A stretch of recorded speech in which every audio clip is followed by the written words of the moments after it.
Hearts in the Europa Conference League qualifiers. Live on Sports Sound from BBC Radio Scotland. There's no substitute.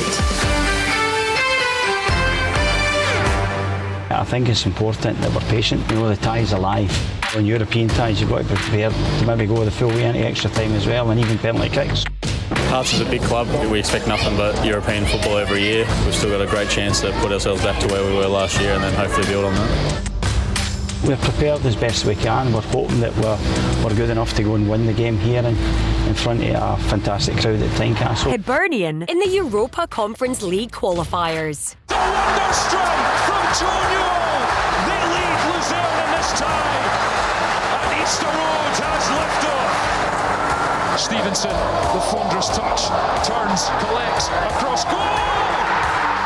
Dylan Fenton announces himself at Easter Road to restore Hibs leads. Obita's got support in the middle from Deutsch. He doesn't need it. He stayed calm, he stayed composed to score an absolutely huge goal for Hibernian in the Europa Conference League. Could be an open game. They might make it really expansive. They might throw everything at the first 25 minutes. They might not. So many potential scenarios that could unfold in a game like this, and that's why the European venture is exciting.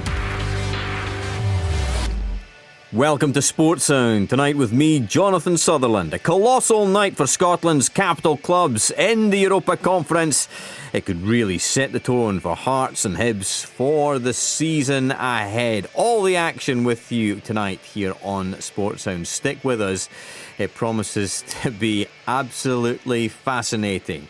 At Tynecastle for us this evening, the former Hearts manager and director of football Craig Levein, former Hearts player Alan Preston with me in the studio, former Hearts assistant manager Lee McCulloch. We'll hear from all of them very soon. Plus we'll be live in Switzerland as Hibernian prepare to take on Luzerne. Remember, Hibs with a 3-1 first leg lead after last week at Easter Road. All the team news coming from Switzerland very soon, but let's go straight to Tynecastle first. And the Hearts versus Rosenborg team news. Our commentator this evening is Andy Barge. Thanks very much, Jonathan. Yeah, no safety blanket for Hearts this evening. Lose and they're out of European competition. The headline from their 11 is probably that 19-year-old Aidan Denham starts in central midfield. Just 3 appearances for Hearts so far. He's trusted in there alongside Cammy Devlin this evening in midfield. From back to front, it's Xander Clark, 4 across the defence. Atkinson, Kent, Rowles and Kingsley. Devlin and Denham in midfield with Oda and Cochrane either side. And then Shankland in attack supported by Boyce. Out of the team go Haring, he is injured. Little injury picked up last week, and also Tagawa and Lowry, they are both on the bench, so that's just a tactical tweak from Frankie McAvoy and Stephen Naismith. Forrest and Beningame also out of the team from the Rosenborg game last week as well. Forrest is involved, but Beningame has a little hamstring issue. We'll go to the Rosenborg team as well. Just one change from them. Nelson, who scored the winner last week, is injured, so Skarsheim comes into midfield for them. It's the only change.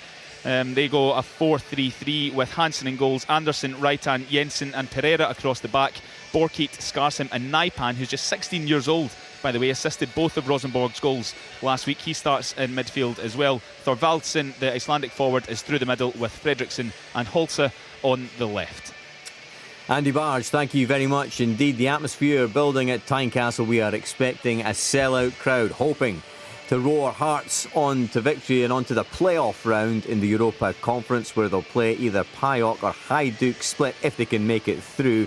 PAOK, I should say, the Greek side currently 1-0 up on aggregate, 1-0 up on the night as well. They are at home this evening, so that's how it's looking. Can Hearts get the job done this evening? Let's say good evening to Craig Levein and Alan Preston, who are lucky enough to be at Tynecastle this evening. And Craig, first if I can start with you, the atmosphere there building, I'm sure a whiff of expectation from the home support and also the team news now in. What's your general first thoughts? Well, firstly, Jonathan, this is my first sight of Hearts this season, so I'm excited to see just how exactly they're going to line up and how well they're going to do in this match. They're still in the tie, obviously, after that narrow defeat last week, and I'm sure that the Hearts supporters will be expecting a high energy aggressive approach this evening, and that's what they'll be looking for, I'm sure. Alan Preston, you were over in Norway, I believe, last week. No, I wasn't. Oh, did that not happen? No, I got pulled out last bit. Oh, sorry for bringing up that painful memory.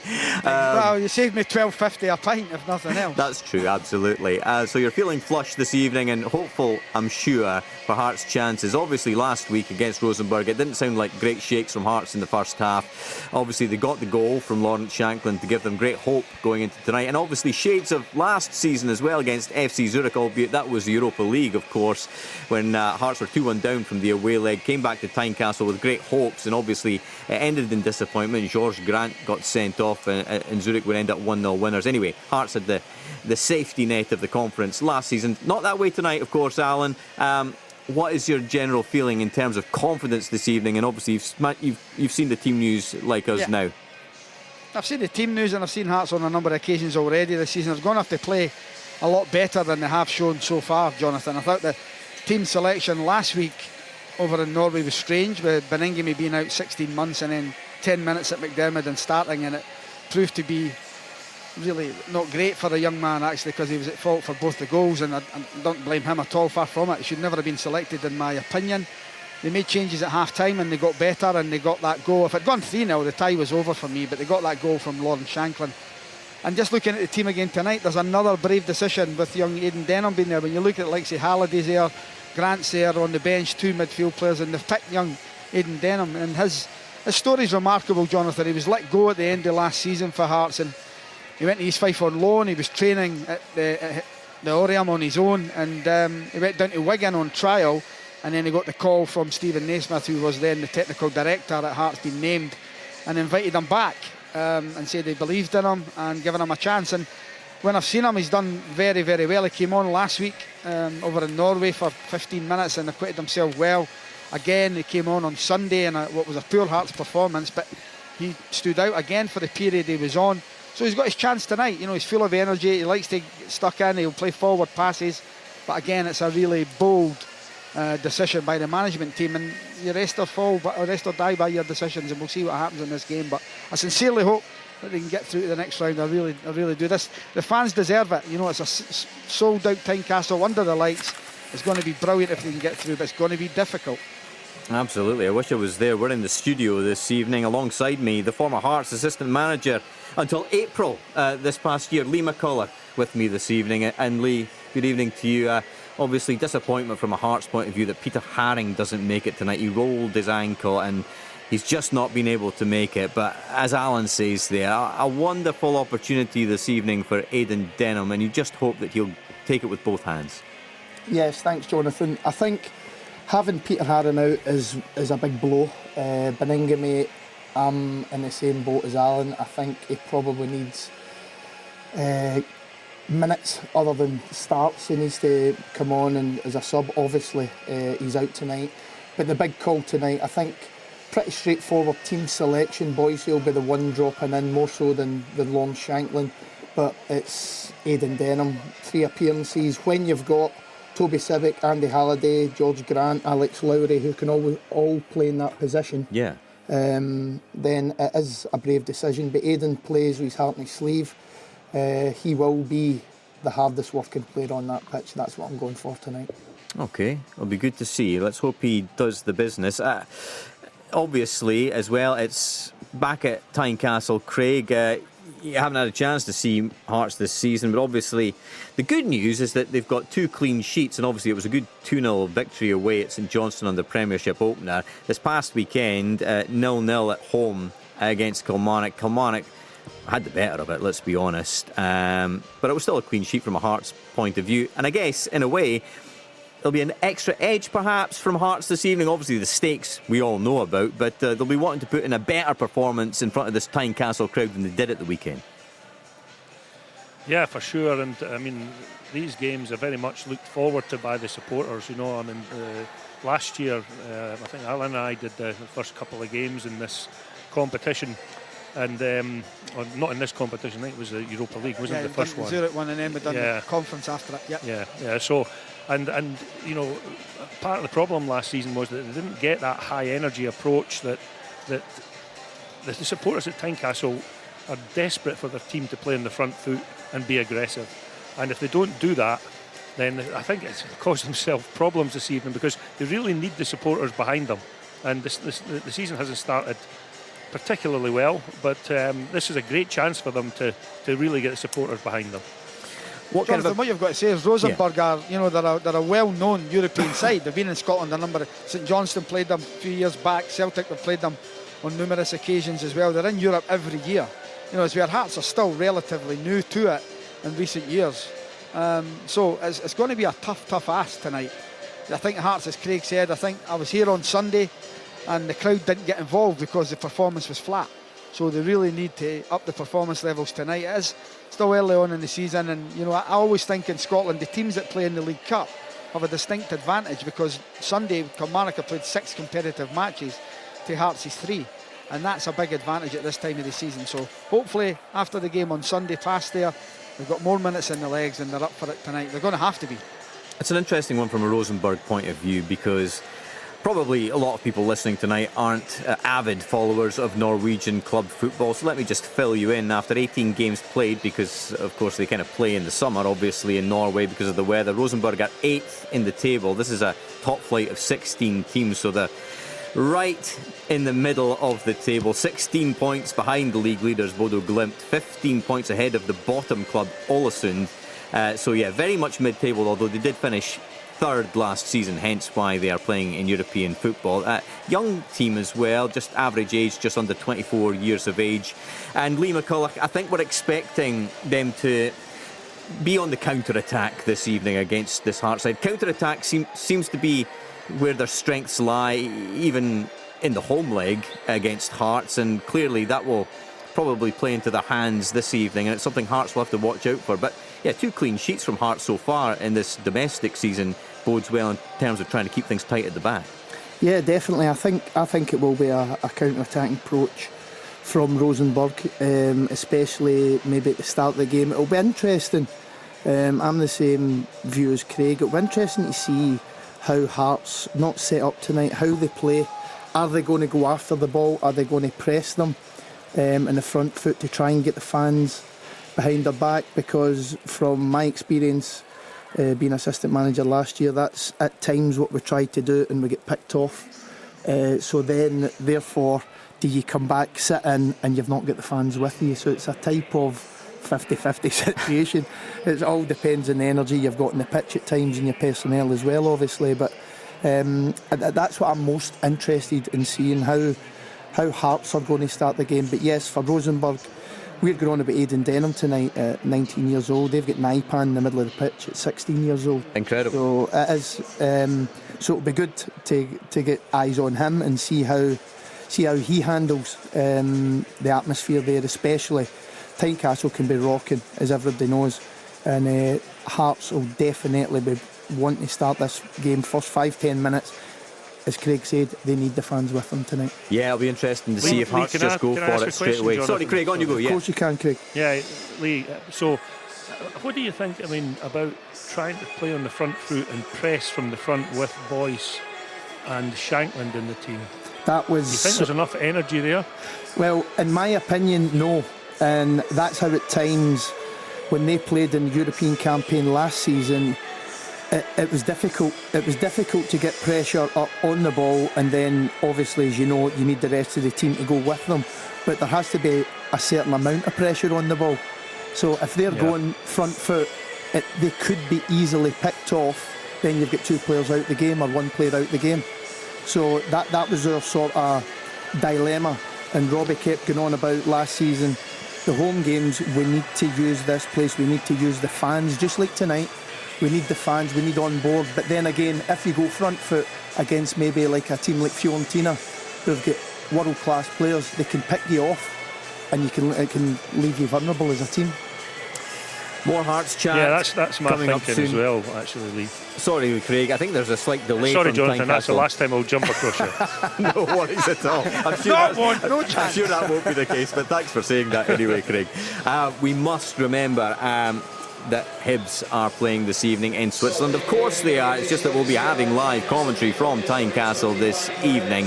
But we will have to go across now to Switzerland to get the team news from from Luzerne. Hibs, of course, 3-1 up from the first leg at Easter Road. And in the foothills of the Alps for us this evening is Rory Loy. Good evening, Rory. How do things look in Luzerne? How are Hibs shaping up this evening?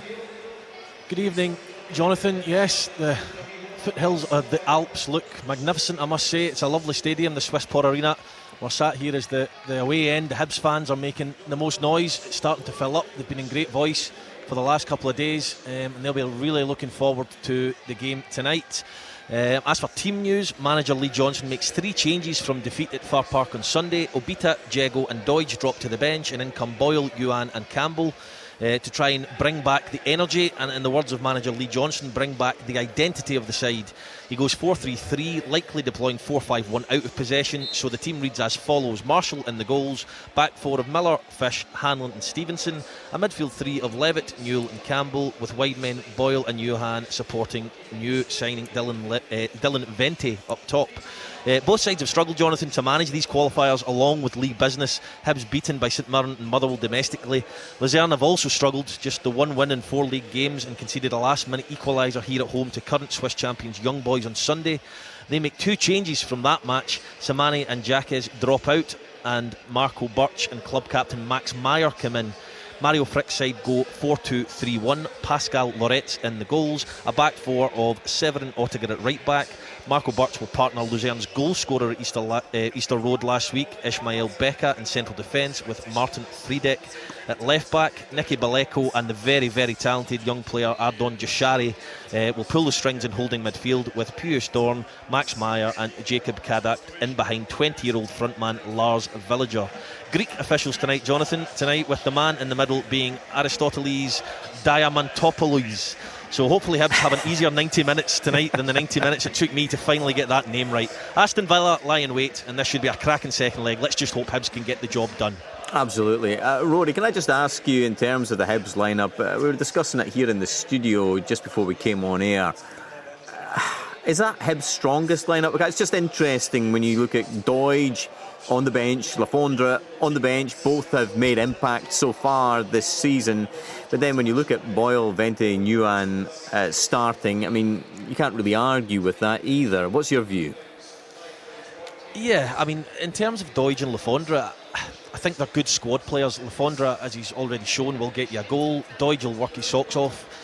I do, in my opinion, think Doidge at times lacks that little bit of nous, that little bit of quality to play for a club like Hibs, although he is good at nicking the odd goal. So I would be tempted to agree with you. I thought Dylan Vente, although it's early days, was excellent last week at Easter Road against Luzerne. So this is probably as close, in my opinion, to the best side. I mean, I was talking to Thomas before the game. You look at that midfield 3, Levitt, Newell and Campbell. It's got goals written all over it. Yeah.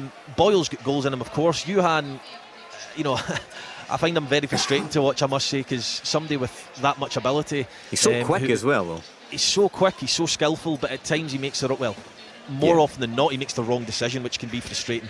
And Dylan Vente up front. I have to say as well, just talking to some Hib fans, you know, they reckon they're going to have to score. I think they felt that 3-1 last week flattered them ever so slightly. 2-1 would have been fair.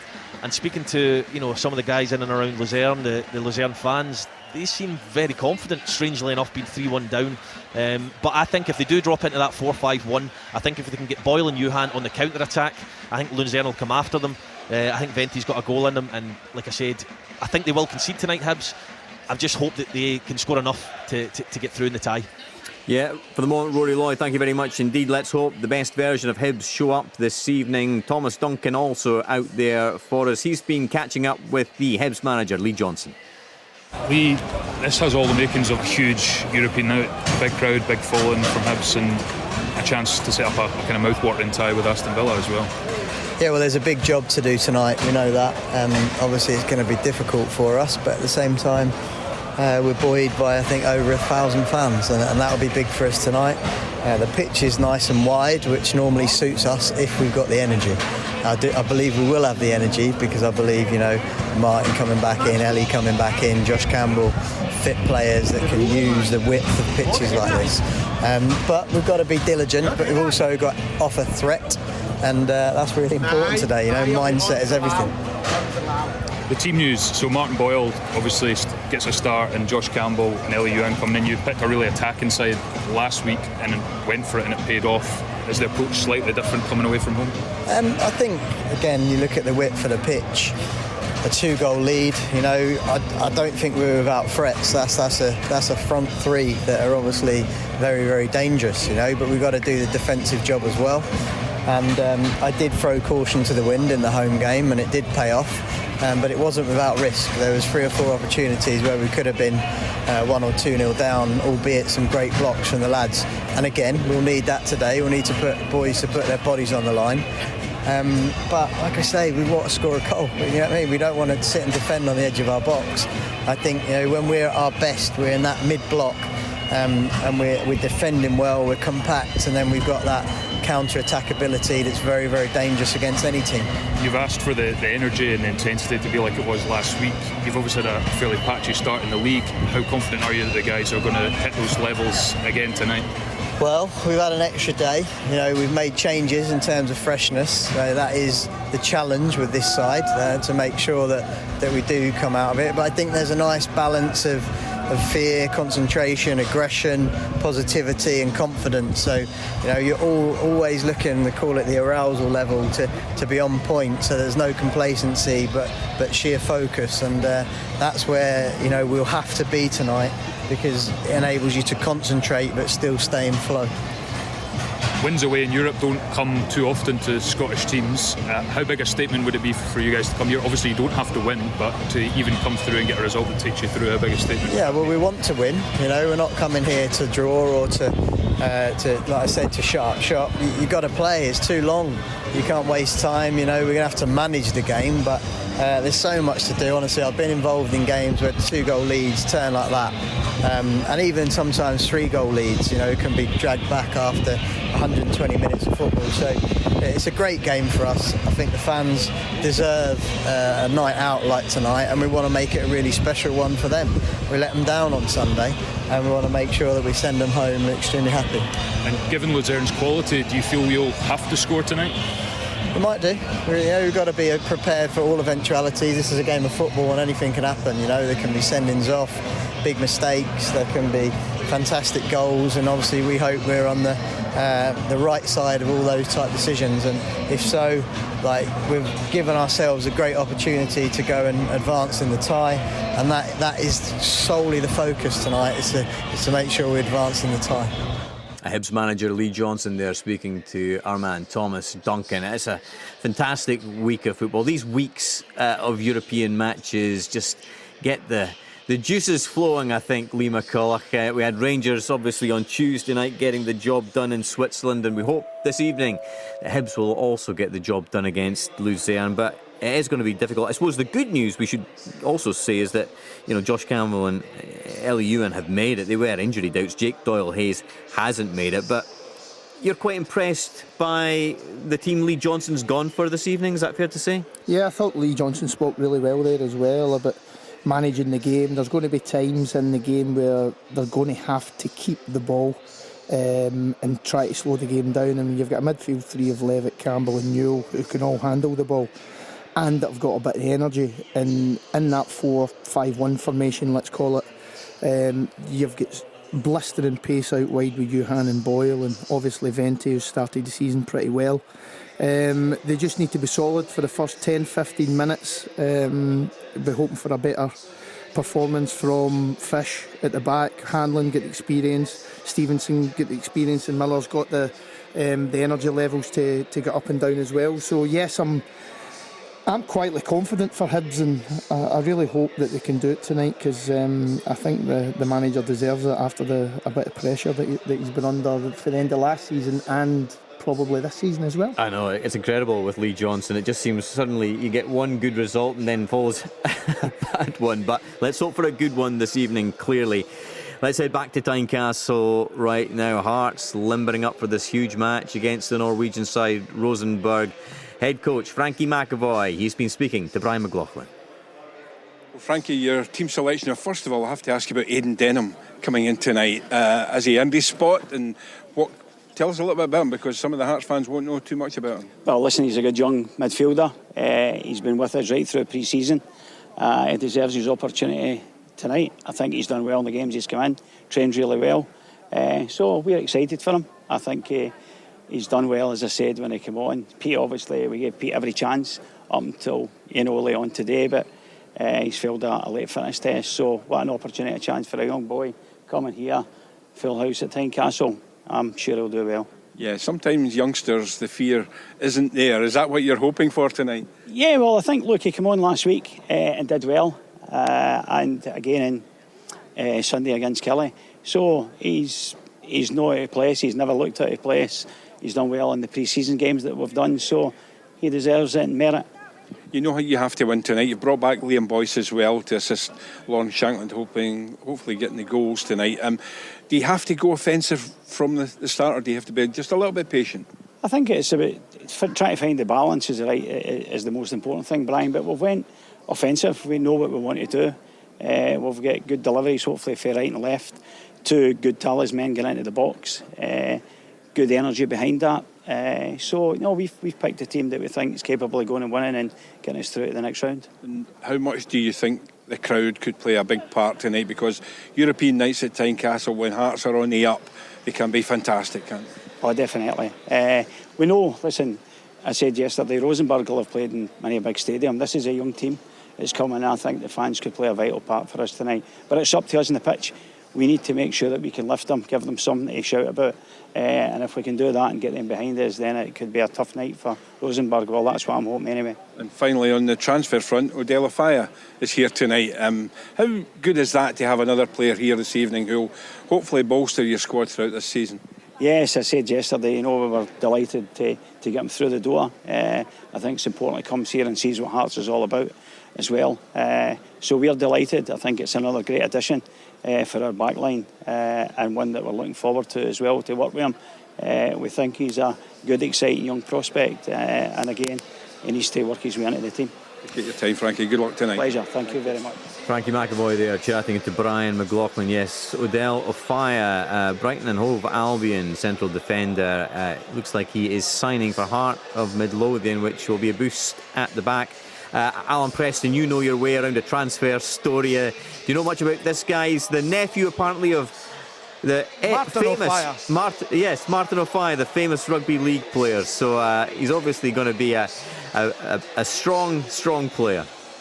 He's massive. I met him in the tunnel before the game, shook his hand. I know the company I work for, they represent him, so Odell was up, flew in this afternoon, had his medical at the Orium, and I met him around about 6:15. He's signed on the dotted line, so he is now a Hearts player for the rest of the season. Come from Brighton, centre half that can play full back, and as you can see, obviously with Martin Offiah with the blistering pace he had, Odell something similar, very, very quick. But as Frankie says there, he's going to have to work his way into the team, but it's a great opportunity for him, and it seems to be a nice little partnership that Hearts are getting with Brighton at the moment. Cochrane came up, and now obviously Odell's up as well, so it's good for them. But Hearts want to see their own players coming through. If they've not got enough good ones in the academy, they go and scout some of the better ones, and I'm sure Davy Weir's probably had a helping hand with this one as well. So it'll be good for all parties. It'll be good for Hearts because I think they need to put pressure on Atkinson at right fullback, and it'll be good for the young lad if he can get games. Craig, good to hear from Frankie McAvoy there. Obviously, a lot of debate about the whole Frankie McAvoy, Stephen Naismith situation. As far as you're concerned, does it make any material difference to what we see on the field from Hearts? Well, it depends what the dynamic is in the dressing room, doesn't it? I mean, who are the players listening to? So, I don't know that, but that's quite an important factor, Jonathan. So, somebody has to be in charge. It just seems to be that nobody can decide who it is at the moment, certainly in the conversations I've heard. So, it's just a little bit unusual for me. Lee McCullough, I should get your view on that as well, because it's obviously, it's presumably not an ideal situation, to say the least. No, I think there has to be clarity of who the actual boss is, whether they're doing it for a reason out in the public, but certainly in the dressing room there has to be clarity of who gets the final say, who the players are listening to. I don't even know who's doing the the team talk? Is the two of them doing the team talk? Presumably be Frankie who's able to be in the dressing room and in the technical area due to the very fact that it's obviously a UEFA regulation in terms of the coaching licenses and stuff, and that's the whole reason why this is the case, that Frankie McAvoy is front and centre while Stephen Naismith is technical director, is the official title at the moment. Yes. Yeah, so it seems that confusion reigns, frankly. And it so if it's confusing for us, what's it like for the player? I know. Well, you wonder. I did listen to Cammy Devlin talking about it at the moment, and he's talking, Alan, about how there's just a great atmosphere at this moment in time in terms of the Hearts squad. Everybody's enjoying coming into the work. Craig Gordon, maybe not a million miles away from making a return. We'll hopefully hear from Craig Gordon at half-time if Brian McLaughlin can track him down. He was suggesting, I was listening to the Scottish Football podcast, that there is a feel-good atmosphere around Hearts, and they hope to put that onto the pitch this evening. And I said to Craig earlier on, obviously the 0-0 draw against Kilmarnock at the weekend in front of what would have been a disappointed Hearts crowd, apart from this huge stakes on offer this evening, that's another factor that will hopefully see a real tails-up performance from Hearts this evening. Well, I hope so. The club's on and up, Jonathan. They're advertising around the boards around the pitch. There's a hotel coming as well, which will be ready. They're hoping for December. That's in construction on the third floor on the main stand. 24, 26 bedrooms. It's sell out. Season tickets, you can't get one. There's a waiting list for it. But that's all off the park. It's what's on the park that matters. That's the most important thing, because that helps everything else that's off the park. So tonight is a big game, and I know what Craig and Lee are saying. They've got to go for them on the front foot. They've got 90 minutes to get a goal. That's what they have to. They've got 90 minutes, and if it means going to extra time and win it and that, or even penalty kicks, they've got to score. It's as simple as that. I don't think they have to rush at them straight away, because I don't think at the moment there's enough mileage in the legs for them to do that. So we'll just have to wait and see how it goes. But the atmosphere, as you can probably hear, is starting to build, and there's a real expectation here tonight, and I just hope that they can do it. I really do. And the same over in Switzerland. I hope Hibs can do it as well, and I won't be saying that often. Just sticking with that point, Alan, about the crowd, because we all know what it's like at Tynecastle. It's a fantastic atmosphere, and it will be this evening, and we hope that the fans are roaring on a Hearts victory. But Lee was mentioning it earlier, Craig was talking about it too. It's that tightrope, that balancing act in terms of the crowd will be right up for it from the start. But that might fall away if Rosenborg start dominating, or dare I say it, get an early goal. So do you think the onus will be on Hearts to basically get that ball into the box as soon as possible from the first whistle? Well, they've got to score, and that's what I'm saying, but they have 90 minutes to get that one goal more than Rosenborg, whether it's 1-0, 2-1, it takes it to extra time, whatever you want to be. If they can get 2-0 up, brilliant, great. But I don't think they have to particularly go for their throat straight away, right from the off. I think that they play their way into the game, because I don't think they've got the legs. I don't think Shankland and Boyce are mobile enough up front to close people down in the middle of the park. Denham will run about all night. Devlin isn't, he's not a very athletic type player. He's a little scurrier that gets about the place. Oda works hard on one side and Cochrane on the other. But again, Cochrane's only had one game because he's suspended for the first 3 in the league. So I don't think that they've got the legs to go gung-ho for 90 minutes. So I think that they'll just bed themselves in and then try, if they can, get that goal that levels the tie on the night. Craig, what do you make of the speculation about Lawrence Shankland? All of a sudden, there's all these suggestions that Saudi Arabian clubs might be looking at him, clubs from elsewhere as well. And you always wonder how that might affect the player. How do you think it might impact on Lawrence Shankland? Will it just be something he takes in his stride? Yeah, I would imagine so. There's been enough talk about Lawrence Shankland in the past about moving on to pastures new and getting a move up the way. So yeah, I think he'll just basically he'll just ignore that. I mean, I think the whole idea is quite interesting, though. I mean, I do think that going out to Saudi used to be something that would just be for sort of guys in their mid-30s who'd come into the tail end of their career. But we're starting to see now that there are some younger guys who are venturing out there, and I saw some interest in Harry Souttar. Jota's out there as well. Yeah, as well. So that's different to what they've done in the past, and I think the whole thing's really quite interesting where that's headed. And Neymar is of course now there, and I think they've offered him all his restaurant bills to be paid for, along with his... Have you seen what he's been offered? £2.5 million 3 cars, £2.5 million a week, 3 cars. He's got 26-bedroom house, a swimming pool 40 by 10. He's got use of a private jet on his days off. He's got 5 full-time staff, a 24-hour driver.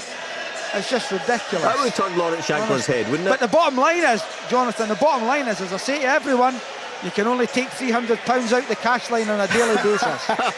Maybe it's different in Saudi Arabia, we don't know. The danger as well, Alan, on that point is that the Saudi Arabian transfer market extends into September, so they could make moves when the Scottish clubs cannot. So it's a bit of a cagey one, potentially. It certainly is. And when does financial fair play come in? Because they're getting crowds of 4,000 and 5,000 over there, some of them. And you know, they're spending millions of pounds, so I take it financial fair play doesn't come in. There's no cause for concern over there, I wouldn't imagine. I think the game has entirely changed over the past few months when it comes to football finances and the lure of Saudi Arabia. Lee McCullough, quick question about Lawrence Shankland. I mean, what a big player. 28 years of age now, Hearts captain, scored, I can't remember how many goals last season, was it 28? But unbelievably important to Hearts this evening and for the season ahead if they can keep a hold of him. Yeah, I think that if Hearts want to get that third place, which they said they need to get, when you're taking a 20-plus goal scorer out, if they lose him, then that could be a big blow. Obviously, you've got Boyce there as a probably natural replacement, but I think Shanks has got that nous in the box. It's just, I think the only thing that be critical of Lawrence, that a lot of people are critical of, is just not get that explosive pace from a standing start. So, but he more than makes up for it with crosses in the box, as Frankie's touched on tonight before the game. Well, let's hope he can make the difference this evening. It is shaping up to be a fantastic night of football. We will bring you goal updates from Switzerland, where Hibs are 3-1 up against Luzern from the first leg. That kicks off at 7:45 as well, but as you can probably tell, the temperature has just risen a few notches at Tynecastle. The teams have emerged. Heart of Midlothian versus the Norwegians, Rosenborg. What will happen this evening? Rosenborg 2-1 up from the first leg. Let's sit back and find out. Commentary now coming from Alan Preston, Craig Levine, and your match commentator, Andy Barge. Thanks very much, Jonathan. Yes, the scarves are being twirled around almost every head inside Tynecastle as we speak. This time last year, Hearts were safe in the knowledge European group stage football was imminent. There's no such comfort blanket this season. Rosenborg's 2-1 win last week must be overturned for a Conference League playoff against either PAOK of Greece or Croatia's Hajduk Split. Lawrence Shankland's late goal put some wind in Hearts' sails coming back over the North Sea. The tie is in the balance. Tynecastle is sold out, with fans hoping the next 90 minutes will be the best show in town tonight. There's a very small gathering of Rosenborg fans off to our left in the school end. There's only no more than 100 or so, I would estimate, certainly loads less than Hearts had cheering the team on in Trondheim last Thursday. We'll run you through the teams before we get underway. The players are just sprinting off into their positions. Hearts have gone with a 4-2-3-1 with Xander Clark in goals, Atkinson, Kent, Rowles and Kingsley across the back. Cammy Devlin and young Denham, 19 years old, in midfield. Shankland is up front, supported by Oda, Boyce and Cochrane. One change for Rosenborg. Nelson, who scored the winner for them last week, is out. So Holtze moves over to the left-hand side to replace him. He's a dangerous player, one to watch tonight. They also go with a 4 at the back. Hansen in nets, Anderson, Reitan, Jensen and Pereira. Borkeet, Skarsheim and, here, listen to this, Naipan, just 16 years old, assisted both of Rosenborg's goals last week. He starts again in central midfield, number 41. Thorvaldsen, the Icelandic international, is up front with Fredriksson and Holtze on either side to support him. Hearts are back in their maroon kit. Rosenborg in their traditional all-whites from head to toe. A win by 2 goals takes Hearts through in a 1-goal margin. Invites extra time. Remember, away goals a distant memory now. Only a win will do, as Hearts try to do something they haven't done in more than 30 years, which is nullify a first leg defeat in Europe. And that was a 4-2 win against Sparta Prague in the UEFA Cup, a game in which one of our co-commentators, Craig Levine, scored. Fond memories, Craig? Can you stretch that far back? Just about, Andy. That was an awful long time ago. Well, Cammy Devlin is standing over the ball, about to get underway for kick-off. As we look at it, from the Wheatfield, Hearts are going from right to left. The atmosphere has been cranked up notch by notch over the last 15 to 20 minutes. We're at full voltage now as Hearts get us underway, and it's straight out for a throw-in on the halfway line. Long ball from summer signing Kent goes out for a throw-in. Rosenborg up to go down the line with Anderson.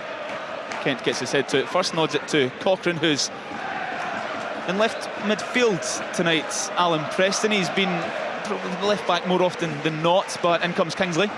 Yeah, he likes getting forward, Cochrane, from the left back area, so it's just a step up, 10-15 yards. So, and I think there's a danger down this right hand side for Rosenborg, so Hearts having virtually two left backs in that area. Yeah, Fredriksson is the right winger for Rosenborg. He scored the first last week. Here's Skarkin, the replacement, crossing the ball towards the far post. Fredriksson's loitering. It's going to drift towards the corner flag, and it's stumped clear by Atkinson. Brought down by Borgate, the central midfielder, over on the left-hand side for Rosenborg. Bouncing around, and the Norwegians take a moment here just to put their foot in the ball and send it all the way back to their goalkeeper Hansen, the only player in the Rosenborg team in his 30s. They do have a very young outfield, average age of just 23. Cochrane now for Hearts in left mid, gives it back to Kingsley, who rolls it back to Xander Clark. Left-footed clearance down the throat of the pitch, met by the Rosenborg captain right hand, who nods it only as far as Liam Boyce. He gives it to Kingsley on the left-hand side. Bit of encouragement here for the Hearts fans. Cochrane on the underlap, looks to beat his man. Right hand inside, it's well won by the centre half, who can't clear properly. Falls to Kingsley, whose cross is blocked. Corner to Hearts. Encouraging start, Craig. Yeah, I was watching Shankland as Cochrane went up the left-hand side there, and he was peeled off into the back area, and he was just desperate for the ball to be thrown in the box, and that's something I think Hearts need to do at every opportunity. Cochrane places the ball down on the near left-hand side. Quite a narrow run-up he's prepared here. One hand in the air. It's a very packed 6-yard area. Floated cross towards the back post. Atkinson's up. It's a looping header over the crossbar. No harm for Rosenborg. There was a chance. It was as if they tried to isolate Kent at the back post on his own. It was a ball driven. It was a 1v1 situation. And the centre forward who's marking him goes under the ball, and I think Kent should have just headed it back into the area. Yeah, he should have done. Poor header. A free header, Alan, wasn't it? Thorvaldsen's got some sort of mask on. Maybe like a problem. Bone or something, nose maybe. Goal kick for Rosenborg down the middle of the park, and just as Craig mentions that, Thorvaldsen gets down on his hunkers, just clutching his nose after coming together with Kent. Rosenborg have gone all the way back to Hansen again, who sends it down the left-hand side this time. Thorvaldsen definitely struggling, Craig. That's a good spot there. Atkinson wins the ball for Hearts in the right back area, infield to Kent. He sweeps it forward to a white jersey, nobody in maroon near that one.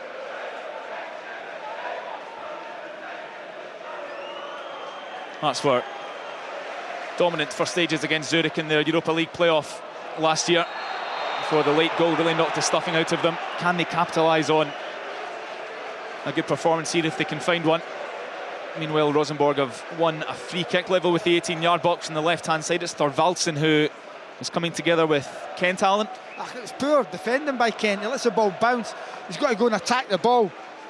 Thorvaldsen gets in front of him and he brings him down, and it's a free kick. And Hearts have been not great at set play so far this season. You know, and that's the last thing you want, is for them to get a free kick 17 yards, 18 yards out, wide on the left-hand side, and they can flood the box. Hearts have everybody back in the 18. Here comes the outswinging delivery. It's met by a Rosenborg head. Great diving save, and it's just gone over the line on the rebound, and Rosenborg have the lead after only 4 minutes. And it's Thorvaldsen, the man who won the free kick, who gets it over the line at the second attempt. And Hearts' task has just become a lot harder now. After 4 minutes, Hearts 0, Rosenborg 1. Yeah, it's a disaster, really. I mean, there was a wonderful save from Xander Clark from the initial header, but it was a free header inside the 6-yard box. There's nobody marking him. Then, of course, the ball's come back out. And Thorvaldsen was the first to react, wasn't he? He's the one that's managed just to squeeze the ball underneath Xander Clark. He desperately tried to claw the ball back from behind the line, but it was definitely a goal. The ball was over the line. Honestly, you can see it coming. I've watched it since the first game of the season at Perth, and then last week, and then on Sunday. Set plays are really vulnerable, Hearts. There's no one dominating. First and foremost, it's a crazy free kick by Kent on the far side. Absolutely. Go and attack the ball, knock it out for a throw-in and defend it. No, he pulls the player down, invites pressure from a free kick coming in. You're right, Craig, it's a free header, and then they're first to react from a brilliant save from Xander Clark. It's been a dreadful start from Hearts, really has been, and it's deflated the crowd already. Hearts had everybody back in the 18-yard box. Rosenborg had 3 players outside it, so they were heavily outnumbered. They were first to the first ball and the second ball, and they're looking to break here down the middle of the Hearts half, but the ball is won by Kent, who then slips over it, and that affords an opportunity here for the Norwegians to come forward again. Naipan, the youngster, he sets up Fredriksson for the shot across goal. It's horribly dragged from around 10 yards, and that's a huge let-off for Hearts. It remains 1-0. I'll tell you what, Kent's a lucky boy again. I mean, he's made another blunder there. I mean, the supporters are starting to turn a little bit already, and that's the last thing that Hearts want in this situation. 2 pieces of play that was really, really hesitant, and he's invited pressure that was unnecessary. I know they've soaked the pitch. When the players went off after the warm-up, the sprinklers were on, and it looks like he's got the wrong boots on. He's slipped 2 or 3 times already. Less than ideal then for the hosts. Now they need to get the next goal, Andy. It's as simple as that. You'll only go through in normal time now if they can score 3 without any Norwegian reply. 2-1 will take us to extra time. Plenty of time. The ball across from the Norwegians is not great, and Rosenborg managed to recover. Oda was sniffing across the Rosenborg half. Here comes Denham trying to step in to win the ball. He does so. Falls kindly for Boyce on the inside left of the Rosenborg half. He doesn't have any help. He's outnumbered 3-1, and Rosenborg take the ball off him with little fuss. Hearts do the same to them though. Now it's with Oda on the right hand side, who's shoved over, and it's a free kick to Hearts just inside the Rosenborg half on the inside right channel. You think the game plan early on, you'll keep it tight at the back, don't concede. 4 minutes in, you're 1-0 down. They're going to have to, the management team on the far side, they're going to have to rethink. Hearts have only kept 2 clean sheets at home, Alan, since mid-January. It's a problem. But it's been a problem for a number of seasons now. I think since Craig Gordon's gone out as well, they don't really seem to command the box. And I'm not having a go at Xander Clark here, but he's not the same as Craig Gordon was at his best. You know, he would come out and collect. Xander doesn't seem to do that. The cross has come in for Hearts. It's kept alive at the back post. Denham now gets his head to the ball. Shanklin looking to get there on the edge of the 18. Here's Yoda with a chance. Go off the post. Falls for Kingsley on the edge of the area, and it's just wide. It comes off Kent and deflects for a goal kick. Great effort from Yutara Oda on the right hand side. Tight angle across goal, and if that was a couple of inches to the right, it was nestling inside the corner. It remains 1-0 to Rosenborg. I mean, he's hit the post, but Boyce is free inside the 6-yard box if he squares it. I mean, he's tried to shoot from a really difficult angle. It's a good effort, but Boyce is tapping the ball in if he plays it in. But what an opportunity to get back into the game really quickly and get the supporters back behind the team. And even I think Kingsley's shot's going in, and I think that Kent gets in the way of it and knocks it wide. He's having a nightmare. Hearts did show they have the ability to recover at the end of last season. In the split, they won 5 points from losing positions. European football on the line this time, though. It's with Rills midway through the Hearts half. Gives it to Kingsley on the left. He has his arms outstretched, looking for an option. Denham shows, and he gives it to Kent, who's just coming over the halfway line on the right-hand side. Gives it to Oda. Little step over. Infield for Atkinson, who didn't seem prepared for the pass and lets it slip. Young Naipan comes clear now for Rosenborg. He's outnumbered quite quickly, and Hearts win the ball back. A little bit of hunger shown by the team.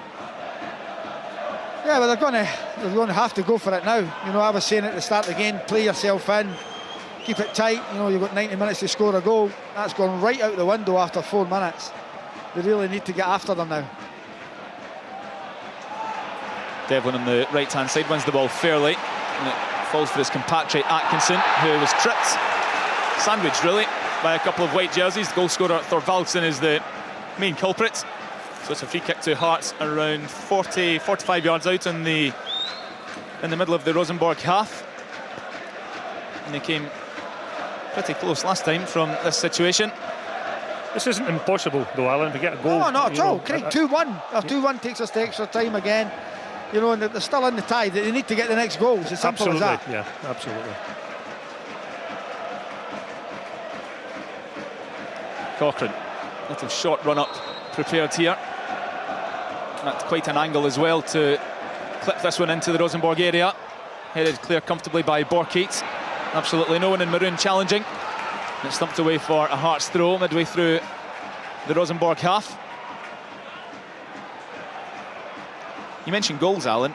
Aside from Shankland, who can score almost at will, depending on service, lost Ginelli. Forrest was the third top scorer last season. He's not playing. Where are the goals coming from? I was actually having a pint with my friend, and he's a Hibs fan. And when you look at them with Vente and Boyle and Johan and, you know, all these lads that Hibs have got, Campbell goes in with goals for the midfield. Hearts don't have that. Rosenborg are breaking here down the left-hand side. Fredriksson bursts into the box. It's a cross spilled by Clark. Another chance here for Thorvaldsen. It just won't sit for him. And Cammy Devlin wins the free kick on the edge of the 6-yard area. And that's a huge let-off for Xander Clark, because under no pressure, he's pushed that back in front of the Rosenborg striker, who just couldn't take advantage and put it in the back of the net to make it 2-0 to Rosenborg. Hearts looks suspect in defence here. It remains 1-0 for the time being. A quick update from Switzerland. In the meantime, Hibs have taken the lead, which puts them 4-1 up. Ellie Yuan. Just talking about that, you know, the goal scorers that they've got, the threat that Hibs have, that Hearts, if Shankland doesn't score, they struggle. Well, that's a great position for Hibs to be in now, 4-1 up on aggregate. Here's Shankland now through, suddenly one-on-one, chance for Shankland! Yeah! Goal! Wonderfully lifted over the onrushing goalkeeper. In the blink of an eye, Shankland was through, and he was never going to miss. Hearts have levelled, 17, 12 played, it's 1-1. What a brilliant finish. I actually thought that he was struggling to actually get his foot wrapped around the ball, but he just flicked it over the top of the goalkeeper. What great composure he showed. But listen, we shouldn't be surprised at that. That's the type of finish that very few strikers can take. That was brilliant. I thought he was going to go for power, Craig, and it was more finesse more than anything else. It's a lovely finish. I think the keeper thinks as well he's going to smash this, and he just goes down slightly, and it's a little dink over him into the back of the net. They're back in it. Unbelievable composure shown by Lawrence Shankland, who had the full weight of Tynecastle bearing down on his shoulders there as he raced through on goal. Just clipped it so gently over Hansen, who was left helpless. And what about Shankland's goal-scoring record, Craig? This is his 51st game for Hearts. That's his 31st goal.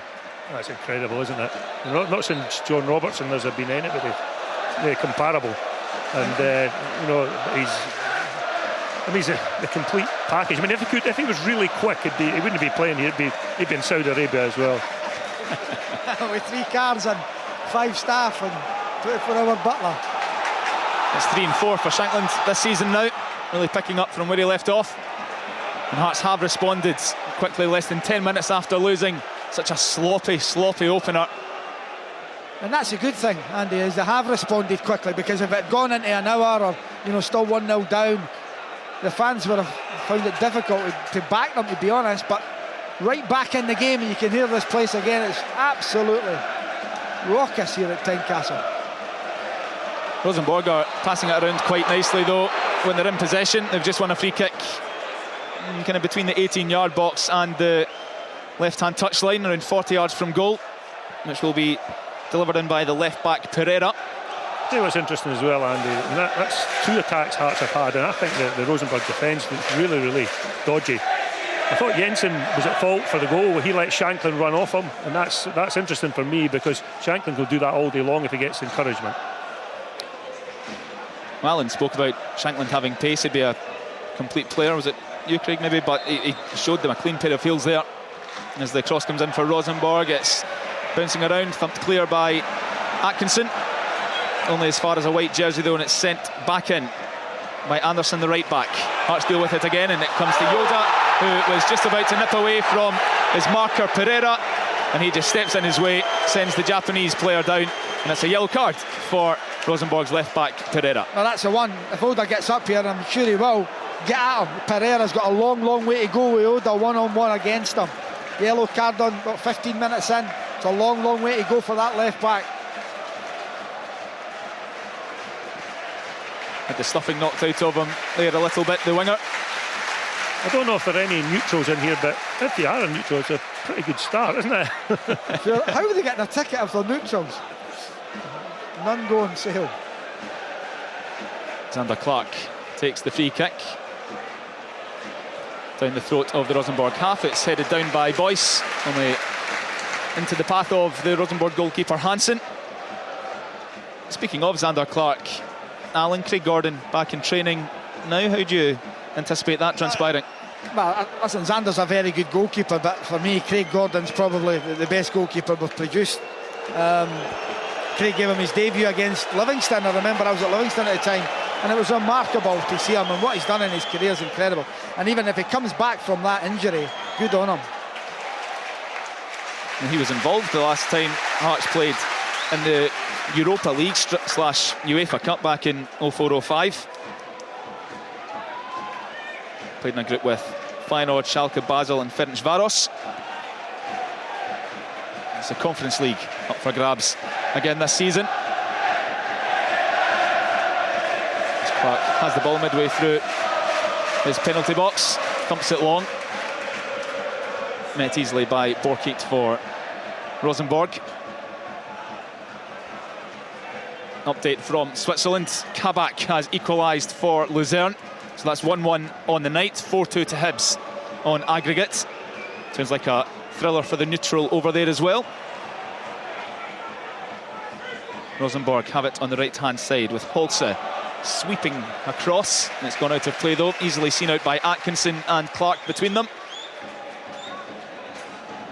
That equaliser seems to have shaken Rosenborg a little bit. They're not so assured of themselves in possession anymore. Yeah, it has shaken them. I think you give Hearts credit, getting back in the game right away is good for them. And thankfully Kent seems to have settled down a little bit as well. I think that the right back area, when there were fire coming in, the right back area is a problem for me.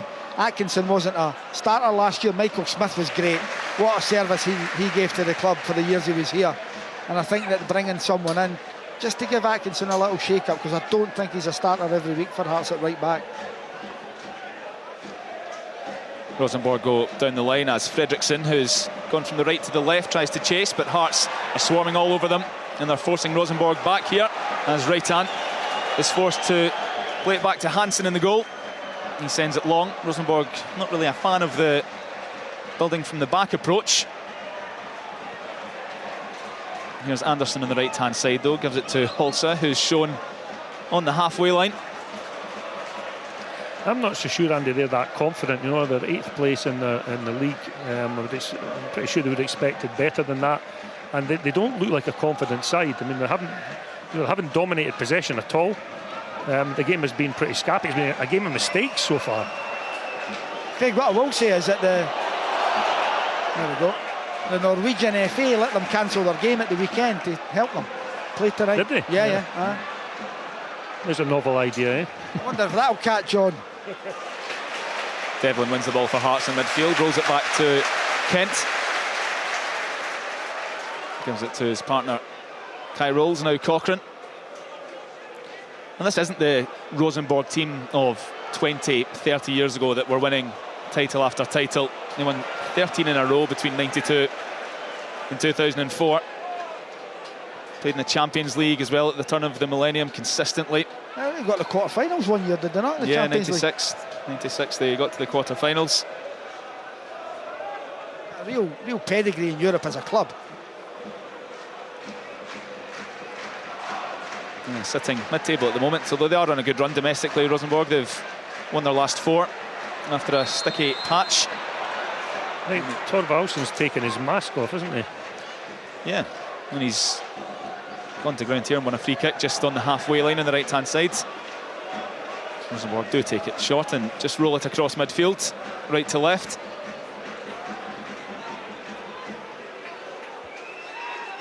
Trying to lull Hearts forward, trying to create a bit of space here, the Norwegians. But they're not being fooled, the hosts. Rigid shape forces Rosenborg all the way back, and that clearance from Hansen has gone straight out for a throw-in to Hearts midway through the Rosenborg half on the right-hand side. Hearts have settled, Craig. Yeah, and I think Rosenborg are a bit nervous. I mean, in that pass, their latest pass, it just went straight out of play. And it wasn't really a difficult pass to make, so they are nervous as well, I'm sure. Oda, right-hand side, infield to Devlin, midway through the Rosenborg half. Curling pass for Kingsley at left-back. Cochrane's there for help on the left-hand side. Out number 2-1, and Holse looks to sprint away down the left. Well tackled by Kingsley. Throw in Rosenborg in the halfway line. I think that's a problem for Cochrane playing left midfield. He doesn't really possess a trick. It's not his natural position as such. The best thing he'd be better doing is knocking it by him and trying to run him, because he's got good pace, and there's maybe 20-30 yards behind the fullback there. And also you can get a throw-in in those situations as well, where it sticks out the leg or he tracks back and then slides the ball out of play. So at least it's a positive move, isn't it, if he does attempt to take him on. Clark with a bit of miscontrol in his 6-yard area on his chest, then thumps it long, throw into Rosenborg. Played 21 minutes at Tynecastle. It's 1-1 on the night. It's 3-2 to Rosenborg on aggregate. Lawrence Shankland's wonderful chip equalising 10 minutes after Thorvaldsen gave Rosenborg the lead. Denham wins the ball for Hearts in midfield. Tries to bounce it off Yoda for Boyce. He wins it again and gives it to Denham. Centre circle. Back to Kent. Back to Xander Clark. That's looking for a bit of space to try and work their way through Rosenborg here. Boyce stumbles over the ball in midfield, keeps possession though, gives it to Denham. Long floated ball over to Atkinson at right back. He goes back the way as well to Rawls. Now Kingsley, inside left channel, clips one forward for Shankland. First touch in the box on his right foot. Boyce is arriving, wants to cut in for the shot, then hits the byline. Cross is taking a deflection off a white foot, and that's out for a corner to Hearts on the near side. Good link-up play with the two strikers there. Shankland, lovely touch in the box, back to Boyce, wins a corner for Hearts. Will they isolate Kent again at the back post, like the last time? White jerseys outnumbering the maroon ones in the 18-yard box. Rosenborg have only kept one man forward as Cochrane sends the out-swinging delivery in. Kent's there, he's gone down. The referee doesn't look interested. The whole Tynecastle crowd are. And it's gone out for a throw-in on the far side to Rosenborg. Certainly worth a shout there for me. Yeah, I mean, there was no attempt to win the ball. It's manhandled. Who was it that was brought down on? I think it was Kent, yeah. Yeah, it was manhandled. It was pulled to the ground, wasn't he? Well, there's no VAR tonight. That comes into effect in the playoff stage. Shankland looks to get things going for Hearts. His pass is intercepted midway through the Rosenborg half. Thorvaldsen is now accused of manhandling Kent, who maybe a tad fortunate there, because if that wasn't given, Thorvaldsen was through on goal 1-on-1. So free kick to Hearts midway through their own half as Clark spins the ball on the turf. 23 minutes played, 1-1 between Hearts and Rosenborg. Kent needs to pull his socks up. I mean, that's a straightforward header for a centre back, and he's been out-muscled again. Summer arrival from Peterborough. Frankie Kent. Cochrane on the left-hand side. He's gone down now. That looked like a free kick as well, but not given. Ball's gone out on the near side, and Rosenborg will gladly accept a throw-in. They go short, and Holse's heading back towards his own byline, and he has to pirouette to clear. Only goes as far as Kent for Hearts, midway through his own half. Now Kingsley on the left-hand side.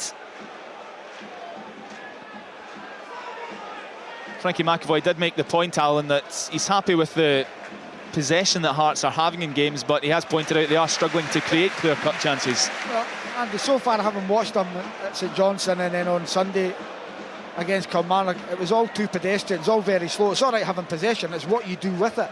You know, and you've got to look forward at times. It was very ponderous in both these games. They need to get better, they need to get slicker if they can. Boyce receives in the centre circle, bounces it for Denham. Had room to drive forward, but gave it to Atkinson in the inside right. Now Oda, back in field for Denham. Little drop of the shoulder to try and get away from Naipan, but he's lost out. And now it's 4-on-4 here as Rosenborg break forward. Naipan, reverse ball for Thorvaldsen, back heel, and it has to be cleared. And it's out for a corner to Rosenborg. Cammy Devlin in the right place at the right time to prevent that from reaching the feet of Fredriksson around 8 yards out. Good defending, good tracking from the Australian, and it remains 1-1. And young Denham giving the ball away there. He's got to keep his head up. You know, it's a little mistake at the edge of at the technical area over the far side. He's got to keep going. You know, good covering by Devlin, as you said. He's back and clearing his lines, but again, Hearts try to defend set plays is always a worry for me, and it has been for a number of years. So they're partly zonal and partly man-to-man marking there, Alan. Yeah. Again, just to paint a picture, there are 4 Rosenborg players out of the 18-yard area. Everyone is back for Hearts, so they have the advantage in numbers here. Rosenborg have formed a line of players really heading towards the 6-yard area. In it comes, in swinger, headed clear by Rouse. Left-hand side, Rosenborg pick it up again. Pereira looking to find room for a cross, but he's got Shanklin in his way. And the Hearts captain picks the ball up and thumps it clear. Craig, where are you in zonal and man-to-man marking? Where are you? It just depends. I think if to do zonal marking, Alan, you need at least big guys. Yes. Yeah. And I don't think Hearts have got that. No.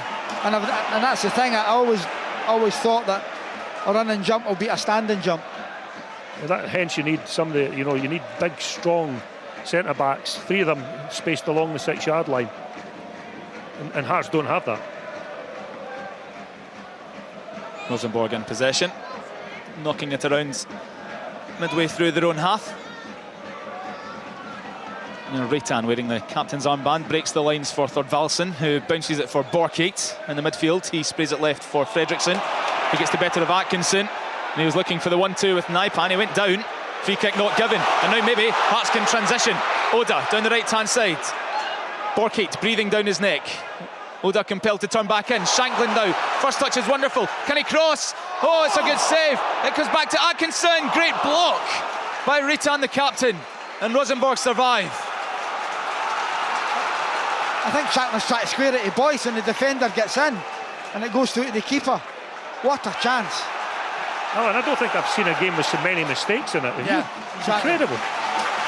Rosenborg certainly looking shaky when Hearts decide to put their foot to the floor. Kingsley with the ball for the hosts. Goes left to right to Kent, who's coming forward with a bit of verve. Gives it to Oda, right-hand side. He's isolated Fredriksson again. In comes the cross. Boyce brings it down, trying to find the angle for the shot. And he's been judged to have handled the ball by the referee on the edge of the 18-yard area as he brought it down from Oda's cross.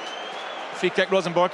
As much, Alan, as Hearts haven't defended free kicks very well, Rosenborg haven't defended crosses well either. So, I mean, there's Boyce able to bring that down. It's a bit unfortunate to get a handball against him, which I didn't think it was, but I mean, he's in the box, he's got great composure, Boyce, and he just tried to lay it off to Atkinson of a shot. I honestly think if they can get Oda on the ball, that's where the space is, that's where it can be won or lost. Well, with Oda playing on the right and Cochrane on the left, it really is obvious where Hearts' main threat is coming from here on the wings. Well, Oda's the one, he's the more natural wide player as well. You know, Cochrane's a left back that's been asked to push up one, as where Oda is that wide right player who's giving great width on the right hand side. Denham's finding a bit of time in the ball for Hearts as well. He has it there, just sprays it over to the right hand side for Oda, but no way forward this time. How's he getting on as far as you're concerned, Craig? Young Denham in midfield, just 19 years old. He's doing what Aidan Denham does. I mean, he's shown great energy and willingness to take the ball. I mean, he's made one mistake, but hasn't hasn't gone into his shell. He's still looking for the ball on every occasion. Cochrane looking to burst down the left hand side there, but he was dispossessed, and Kingsley was I think, trying to manufacture a free kick situation as the ball ricocheted his way, not given, but Hearts have won the ball back on the halfway line. It really has been all Hearts last 15 minutes or so. Yeah, it has been. They're really going after them now, which is great. You know, they need to try and keep this up if they can, create more chances, get it into the wider areas. A 2-1 victory for Hearts would take us to extra time. Here's Cochrane with loads of space on the left-hand side now. Cuts it back, it's a poor one, it's cleared. Only as far as Devlin. He's hitting the left-hand byline now. Cuts it to the back post, it's over everyone, it's poor. It's really poor from Cammy Devlin, and it's out for a throw-in on the far side. Remains 1-1. You want Cochrane to dink it, and he smashes it, and you want Devlin to smash it, and he dinks it. Wrong choice, eh? Exactly. Both of them. Cochrane had much more room to drive into before he chose to cross it. But again, it's another penetration from Hearts, isn't it? So, I mean, the pressure's building. It's a width, Craig. Honestly, if they can get down Oda and Cochrane, the wider areas, they're really poor. Rosenborg in the full-back areas. What they do is they play really tight as a 4, which allows the wide player of Hearts either side to get on the ball and get up to speed to run at them. There's Oda again. You know, just knock it by him, run him. He's dropping deeper to receive the ball as well. Oda didn't work out on this occasion. He's dispossessed. And Rosenborg will come clear now. They have the advantage in numbers. It's 4-on-3. Looking to burst into the box. Naipan, the youngster, wants to cut in on his left. He shoots. It's all the way to the back post, and it squeezes out with a deflection for a corner to Rosenborg. I think he's going to Denham. Yeah, Denham has been booked here. He was rather late to a tackle just as Rosenborg looked to break free. Thorvaldsen, who was the recipient of it, is still down on the halfway line, just slowly getting back to his feet. So that's Denham in the book, yellow card.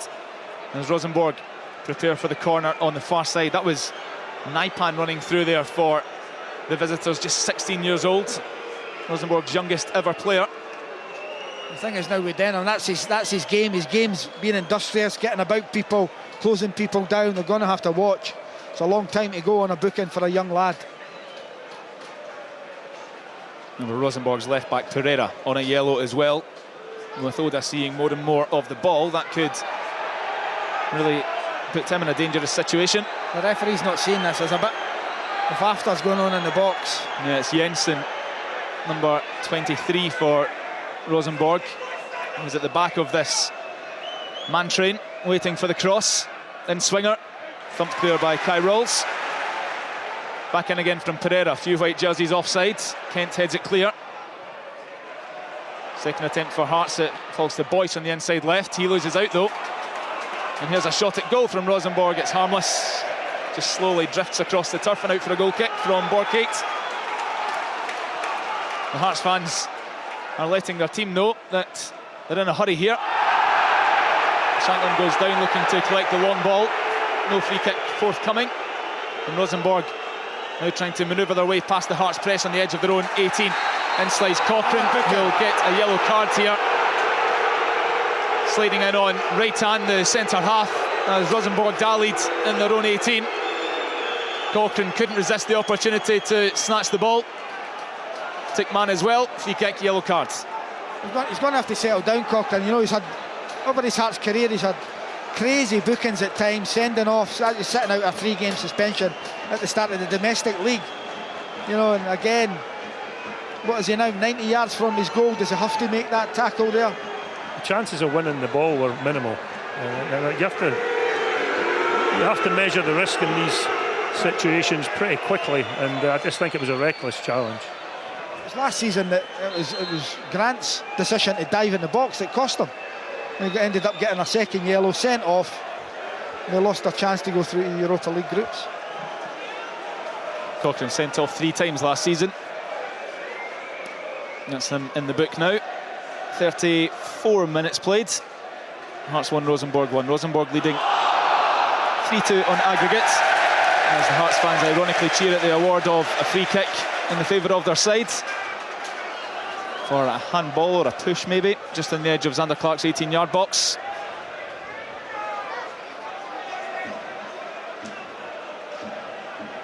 Everyone bunching together in the middle of the Rosenborg half, as Clark sends it towards Boyce, who's on the edge of the Rosenborg area. He nods it down for Oda on the byline. His cutback can't be cleared properly by Jensen. It's out for a throw into Hearts, just about level with the penalty area, or penalty spot on the far side. Atkinson willing an option over to him. Devlin picks it up from him. Atkinson takes it back. No way forward for Hearts. They try to recycle the ball right to left. Here's Rowles on the halfway line. Kingsley now gives it to Denham on the half turn. Kent, right hand side. It's a strange choice. Dreadful passing out for a throw in to Rosenborg, just about level with their 18 on the left hand side. A couple of disparate straight to bed for Frankie Kent so tonight. Huh? I don't know, honestly. He started the game poorly, and I think he's inside his own head, Alan. You know, yeah, he's got to him. He's lacking a little bit of confidence for sure. That is the most foul throw I have ever seen, and it's not been given. Rosenborg will get another chance to throw it into play. They have done. Fredriksson lets it slip from his grasp, and Hearts clear the ball only as far as right hand, the Rosenborg captain. Now Anderson on the right hand side on the touchline, the right back for Rosenborg. Back in field to right hand. Just under 10 minutes to play until half time. Hearts would love to capitalise on this dominance they've had for the last 20 minutes or so. The threat is down the channels. They've hit the byline numerous times. Ironically though, it's a long ball through the middle that brought them their equaliser. Lawrence Shankland 1-on-1.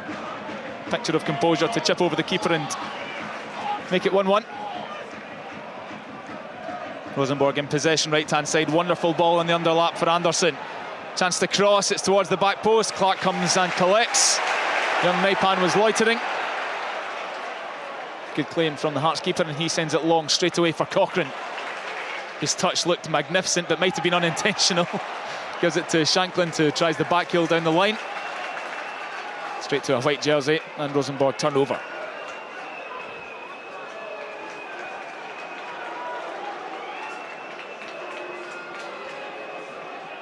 Hearts resisting the high press. They've been quite interested in putting the Rosenborg defenders under pressure, but they're really making a meal of it themselves here, Rosenborg. Defender to keeper again, and finally they managed to clear. Kent wins that one in the air against Thorvaldsen, and Hearts will break down the inside right with Atkinson. Oda always a willing receiver. He's not prone to forcing the runs down the line, Oda. If it's not on, he'll go back to Kent or Atkinson if necessary. But you know what he does though, Andy? He goes back to his touchline. He's got the whites of the lines on his boots all the time. He has great width. Yes, Kingsley's cross doesn't get past the front post. Jensen was there to clear. It's a corner to Hearts, near side. He was there to clear, but he had no idea where the ball was going. They look very nervous at defending crossing situations. I think both teams do, Craig. But they are, the right set pieces for Hearts and crosses for Rosenborg. Cochrane to deliver from this near side again for Hearts.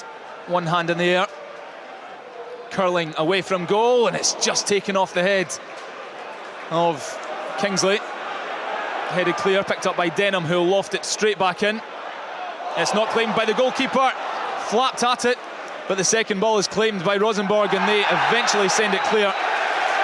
Thorvaldsen has fouled Denham as he attempted to break clear, though, just bundled into the young midfielder, so that's a free kick to Hearts. Right on the edge of the centre circle in the Rosenborg half. Keeper came and was nowhere there with that ball that comes in from Denham. Another mistake. Former Norwegian international, looking a bit shaky. So a central cross here for Cochrane, who floats this one towards the back stick. Up goes Kingsley, back into the danger area. Can't be headed down by Oda. Rosenborg give it to Kingsley inadvertently, left-hand side. Little step over, looks to wrap in the cross. He does so, good header! Just over the crossbar from Kai Rolls. Wonderful cross from Kingsley, bulleted towards goal, just a fraction too high, and it remains Hearts 1, Rosenborg 1 on the night, 3-2 on aggregate to the Norwegians. It's coming, Andy. It's coming, I'm sure. I mean, again, the same thing, a ball into the box. I mean, their centre-backs are ball watching. They aren't watching marking men. They're just standing in the one spot and they're taken by surprise when good quality balls come into the box. And again, a clear header. Keep saying it, it's the wider areas that Hearts will get the joy tonight. Oda, Kingsley there, what a wonderful ball that was. He just step over, touches it down the line and then whips it. And you're right, Craig, free header for Rowles. Lovely change of pace from Kingsley on the left-hand side to fashion the chance. Here's Boyce for Hearts now, gives it to Cochrane, cutting in on his weak right foot, shoots, parried!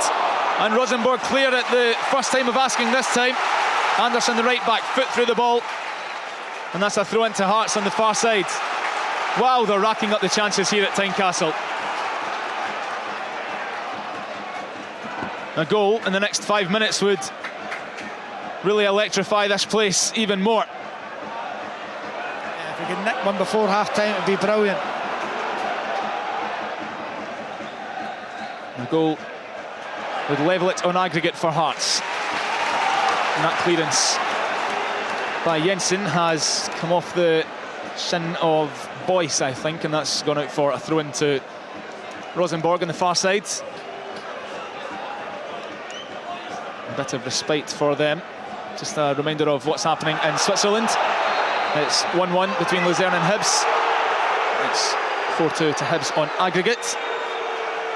The winner will play Aston Villa as Rosenborg win a free kick. I actually thought, Craig, the ref had given the foul throw there, but it seems that Hearts have... Andy, this guy is the worst thrower of a ball I've ever seen in my life. He's like a half-shot penknife when he lets it go.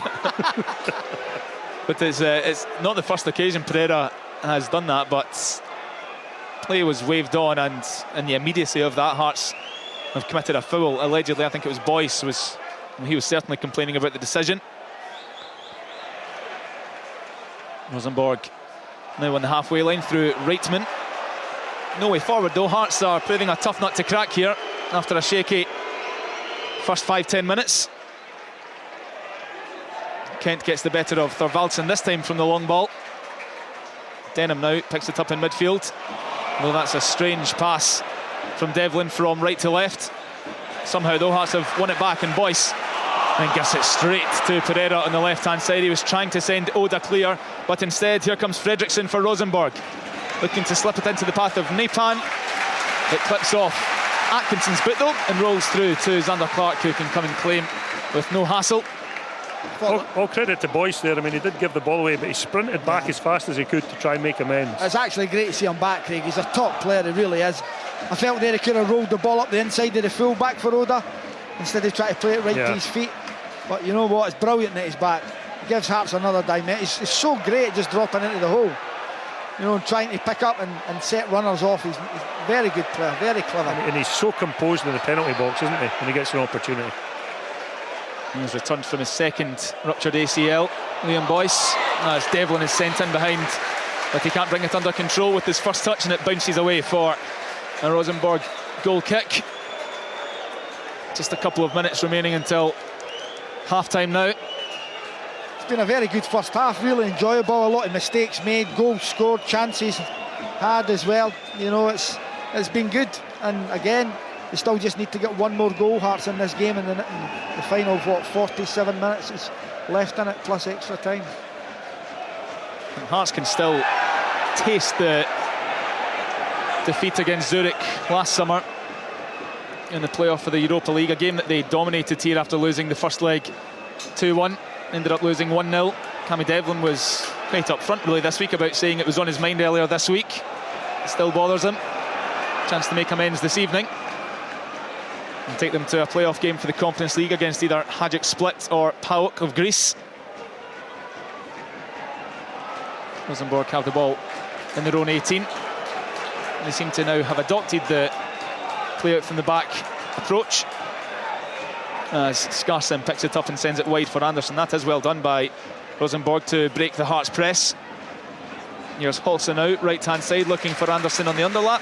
Well read by Kingsley. Out for a Rosenborg throw. Midway through the Hearts half, they take it quickly. Anderson shown in field by Cochrane. He's happy to go down that route. He sprays it from right to left for Fredriksson, whose crosses into the dangerous area. Only one jersey though to try and take advantage, so Hearts have the numbers to clear. Falls for Napen though now, 22 yards from goal. Pirouettes, away from one, away from Oda now. No way forward, gives it to Borkate. His pass is telegraph and easily read by Devlin. He was trying to set Oda up for a counter, but Rosenborg win the ball back. And as 1 additional minute is added on. Not much time for either side to go and find a goal to put them in the lead at the break. Rosenborg have a throw, left-hand side, just level with the Hearts 18. Taking shots. Infield now to Holset. He's heading towards the corner flag. He gives it to a teammate on the byline. The cutback has nobody there waiting, and that's why Cochrane can come away down the left-hand side. Outnumbered 2-1. Anderson is in his way. Throw into Hearts midway through their own half. Taken really quickly by Kingsley. He actually put Denham in a spot of bother there. He wasn't ready for it.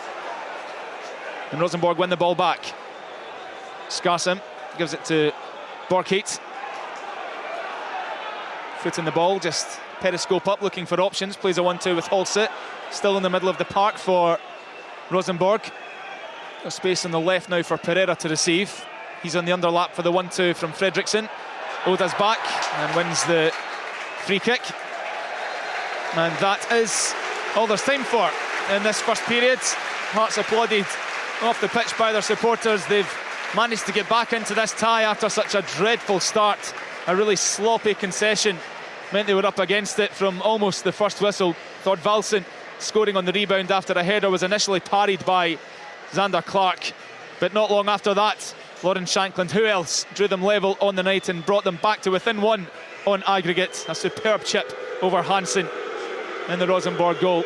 And since then it's not quite been one-way traffic, but Hearts have certainly been the more dominant side. They've threatened, they've had chances, they've missed chances, and at the break it's Hearts 1, Rosenborg 1. Following Scotland's teams in Europe. Live on Sports Sound from BBC Radio Scotland. He slides it home! It has been a breathless, adrenaline-filled first half at Tynecastle, and the story of the night is still to be written. It's in the balance, but Hearts coming on strong there towards the end of the first half. They do know, Hearts now, who will they be playing next week if they can make it through. It was between the Greek side PAOK or the Croatians Hajduk Split, and this evening in northern Greece, PAOK have seen off the Croatians 3-0. Goals from Stefan Schwab from the penalty spot, and a Serbian international winger Andrija Zivkovic with 2 goals in the 79th and 85th minute. So it's PAOK who will be playing Hearts or Rosenborg for a place in the Europa Conference League next week if, and it remains a big if, Hearts can get past Rosenborg. We will be crossing to Switzerland very soon, where it is coming to the end of the first half between Luzern and Hibernian. As you might remember, it was 3-1 at Easter Road in the first leg last week. And it's been a very interesting half. It has just come to an end, the first half in Luzern. So let's cross straight away to our man there watching, Rory Loy. Yes, indeed, Jonathan, it's half-time, and it's been 100 miles an hour from the word go here in Luzern, which is, I have to say, has probably suited Luzern more than it has Hibs, although Hibs did strike first. It's 1 each as it stands at the moment. Hibs still have a 2-goal advantage on aggregate. The action started within the first minute when Boyle clashed with Friday in the box after a poor clearance from the goalkeeper Loretz. However, the free kick did go the other way, so it went in favour of Luzern. For half a second I thought Hibs may have had a penalty claim, however the referee thought otherwise. In the 9th minute, the opener came through Eli Johan. Club captain Max Meyer, former German international, slipped in the middle of the pitch. Johan took advantage. He ran right at the heart of the Luzern defence and he cut onto his right foot from the left hand side of the box, and his curled effort deflected over the head of Loretz in the net, and Hibs found themselves 1-0 up. On the 16th minute, it was all square. Kadak scored at the second attempt. The first was a low shot, which was really well saved by Marshall, who's been impressive tonight. Commanded his area, took crosses, and made a couple of good saves. However, that save, the ball did land at the feet of Villager, whose cross was turned in by Jacob Kadak for 1 each. On the 21st minute, Lewis Stevenson's clearance in the box looked to strike the hand of Paul Hanlon. Home crowd wanted a penalty, however the Greek referee waved play on. I was slightly relieved, as it did look to have struck the hand of Paul Hanlon, but no penalty given. Newell's wide free kick on 22 minutes landed right on the head of Paul Hanlon, who headed over from 7 yards. It was a huge opportunity, and you wanted it to fall to one of your centre backs. However, he couldn't direct his shot on target. 10 minutes later on 32, Boyle took a magnificent touch on the halfway line, effectively putting himself through on goal. However, he was muscled out near the edge of the box and lost balance. He felt it was a free kick. However, I do have to agree with the referee on this occasion. I didn't think there was enough in it for a foul. It is 1 each at half time, and I must say, Jonathan, it has been 100 miles an hour. Hibs are trying their very, very best to take the sting out of the game, to slow things down, but Luzerne just keep coming back and back and back. Hibs have been good. They've been good on the counter-attack, and they've been a threat, and they could have scored more themselves. They have looked a little bit desperate in defence at times, I must say. Marshall has been very good, and he's going to need to continue to be very good if they are to get through this tie. Great stuff, Rory. Thanks very much for the moment. Looking good for Hibs in Switzerland. As it stands, 1-1 at half-time, 4-2 to Hibs on aggregate. Let's head back to Tynecastle, where it's 1-1 on the night. Hearts still in need of another goal if they're going to take it to extra time. A good news story on the way at half-time, though, courtesy of our man Brian McLaughlin, who's been joined by Craig Gordon. Yeah, Craig, first of all, what was your take on that pulsating 45 minutes, wasn't it? Yeah, breathless first half. Lots in it for both teams, really. Chances at both ends, and very entertaining for everybody that's turned up here tonight. In terms of what the manager was saying at the moment, what's going to be required to cut open this Rosenborg defence in the second half? Yeah, I think maybe just a little bit more control. We've had it at stages in the first half, but just that calmness on the ball to pick the defence apart. I think we've maybe been a little bit too frantic, and the ball's been turned over a little bit too much. But seen towards the end of the first half, we've got a little bit more control, and I think it's going to be more of that required in the second half to get a grip of the game. How big a part will this crowd play in the second period? The longer it goes at 1-1, you can only feel that the atmosphere will increase. Yeah, absolutely. It could be a great night for them. It's got the makings of that. I think we're right in it. We're who we wanted to be going into the second half. But yeah, we've got a big chance. If they get right behind us, you saw in the first leg that we grew into the game. The longer it went, the stronger we got, and if we can do that here tonight with this crowd behind us, I think we've got a great chance. In terms of yourself, I've been having a look at some social media clips recently. You've been back on the training ground diving. How are you? And when do you think we'll see you back out here once again? Not sure, still got a little bit to go. Although these clips have been spaced apart, it's not every day that I manage to get out on the training field, so yeah, I just have to continue improving upon that, but yeah, hopefully not too long. In terms, have you put a time scale on it, possibly October, something like that? Yeah, not really. If I'm back in and about the squad by then, that would be great. If I can do it sooner, even better, but yeah, I'm just kind of taking it day by day at the moment. And yeah, once I'm able to get out there a little bit more often, I'll kind of have an idea of where I can get back from there. No, you're a dreamer. Do you dream of the Euros next year for Scotland?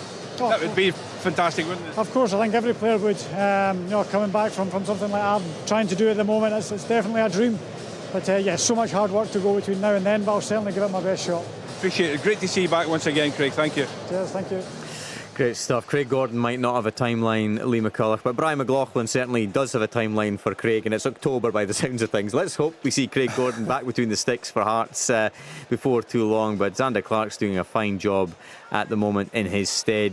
First things first, Lee, what's your take on that Hearts first half? It flew by, didn't it? It did. It certainly is a good game for the neutral. I think Hearts in the first couple of minutes started well. They got a corner, got the crowd with them. Then only 4 minutes into the game, silly foul, and then it's the set play debate again. And the boys are touching on it. Yes, Hearts have not had a good record with defensive set plays, but it's not as if they're a team that hasn't got presence. I think it just comes from desire to go and head the ball. When you're looking at boys, Shanklin, Kent, Rowles, Kingsley, they're all more than capable of going head of the ball, but there must be some sort of mentality, or certainly going forward, it's a desire to go and head the ball, and I don't think the boys have had that for some time now. Kent's not really had the best of half. No, he's not. Should we say? And the crowd turned a little bit after the goal, and the boys found it difficult. But then Oda had a great shot, possibly should have squared it to Boyce. And then right after that, the goal came, and what a goal it was. Shanks anticipating. Yeah. Everybody says he's not got that pace, but when the first couple of yards are in your head, he anticipated it well, and then 1-1 with the goalie, the composure to finish, and that's just what Lauren Shanklin does. The composure in front of goal, the goals he scored, and then after that, Hearts started gaining some momentum, and I actually think Rosenborg looked, I'm with the boys, I think Rosenborg looked really nervous. I think we need to get the ball out to Oda, where Pereira's already been booked. He's looked a threat, and the only other thing I would say is definitely get crosses in the box. The goalkeeper doesn't even look assured. But would you consider swapping Kingsley for Cochrane and putting Cochrane back to left back, even although he's been booked? Because I think Kingsley gives better delivery in the forward areas. But certainly for me, the goal for Hearts is coming. Interesting thoughts there, Lee McCulloch. Let's cross back to Tynecastle right now, because it looks like there might be a change on the cards for the home side. Let's get back to Brian McLaughlin. Yeah, there is a change going to be made. Yutara Oda, I know that Stephen Naismith in particular wasn't very happy at all with Oda's performance in that 45 minutes, so he's being replaced. Barry Mackay is going to be the player coming on. And one other thing, Jonathan, just about 5 minutes before the end of that half, things got a little bit heated, I would have to say, between the two technical areas. Stephen Naismith and the rest of the backroom team at Hearts were out, as were the backroom team for Rosenborg, and the officials tonight, all from Israel, and the fourth official, Niall Oda, called forward Paul Gallagher and told him if Stephen Naismith comes out once again, he's going to be yellow carded. So Stephen Naismith, I wouldn't expect him to see too much of Stephen Naismith in the second half off his seat. Of course, he's a technical director, technically I suppose. Frankie McAvoy is the head coach. But yeah, he's got a warning from the official, Niall Oda, the fourth official, that if he comes off his seat in the second half, then he's going to be booked. Stephen Naismith, a marked man. Referees have been told to clamp down on too many people in the technical area voicing their opinions all at once, so that is one to keep an eye on. How surprised, Lee McCulloch, are you by that news Brian has just brought us, that Yutara Oda is being brought off for Barry Mackay? Because he has been lively, Oda. He hit the post. He perhaps should have squared it for that opportunity, but he's looked like a menace to the Rosenborg defence, hasn't he? Yeah, I think he has, and he's worked back the pitch as well. Followed his runners, helped out Nathaniel Atkinson. The only thing I can think of is fresh legs, Barry Mackay's pace. With Pereira being booked, they might see that as an opportunity. Just give Barry the ball and tell him to go and run at him, and who knows, Barry's not at the best of pre-seasons regarding fitness-wise. I think he's picked up, had an ankle operation. So it's minutes for him. I would say Barry Mackay is a better player than Yutaro Oda, in my opinion. So I think it's obviously got something to do with Pereira being booked. Very interesting. I wonder if Alan Preston and Craig Levine are still with us at half-time. They'll deserve a rest after that breathless first half. But yeah, if I can just put that same question to you. Brian McLaughlin's brought us news of the change, or the impending change, with Oda coming off for Barry Mackay. First to you, Craig Levine, your thoughts? Well, Alan and I were just sort of discussing it. Yeah, I think Oda's done okay in the first half, and I mean, he certainly, once the left back's booked, and then if you get the ball to him and get him running at him and get him on the back foot, and maybe he makes a mistake and gets sent off. And I mean, I was speaking to Andy there just a second ago about Mackay. Mackay tends to play on the left hand side and prefers to come in onto his right foot, but I don't know how that would work with Cochrane and Kingsley on the left. So maybe Lee would have a better idea. Would Barry come in and play on the right hand side? I just can't think of anyone that would play on the right hand side, because you're spot on what you're saying. Kingsley, Cochrane, definitely not. Barry prefers, he actually doesn't like the right hand side, so maybe the manager has just asked him to stay wide, get the ball and just go and take him on and use his pace, because there's nobody really else. You can't put Boyce out wide unless you get back to a back three of Kent, Royals and Kingsley, and no, still not for me. Alan, the first half. The second half just about to get underway. I just wanted to get a quick word from Alan about what you want to see from Hearts now in the second half. It's a shame almost that the first half came to an end because momentum was building. Exactly that, Jonathan. Keep it going. You know, the momentum was building. They had chances. The Rowell's header, they hit the post, a couple of other chances as well. They've played well after a shaky first 5-6 minutes, and they just need to do more of the same. I think this team can be got at. 45 minutes to get a goal. If it takes extra time and penalties, so be it. But there is an opportunity here for Hearts to get through the next round. They have to be cautious. Cochrane and Denham being yellow carded, two young lads, have to be very, very cautious in their approach in the second half. And it'll be interesting to see where Mackay plays first and foremost. Craig, do you think this Rosenborg side are there for the taking now for Hearts? I do, yeah, I do, and there's quite a lot of evidence in that first half that they're nervous for sure, and I mean, the goalkeeper's nervous, the left centre back's nervous. I mean, I think Thorvaldsen's a really good player. I think the main striker, I like him, but I think of the two managers, I think Frankie Naismith will be the more happy. A perfect way to end half-time. Craig Levein, thank you very much. We'll hear more from Lee McCulloch at the full-time whistle. It could go to extra time and penalties, of course, but we shall see.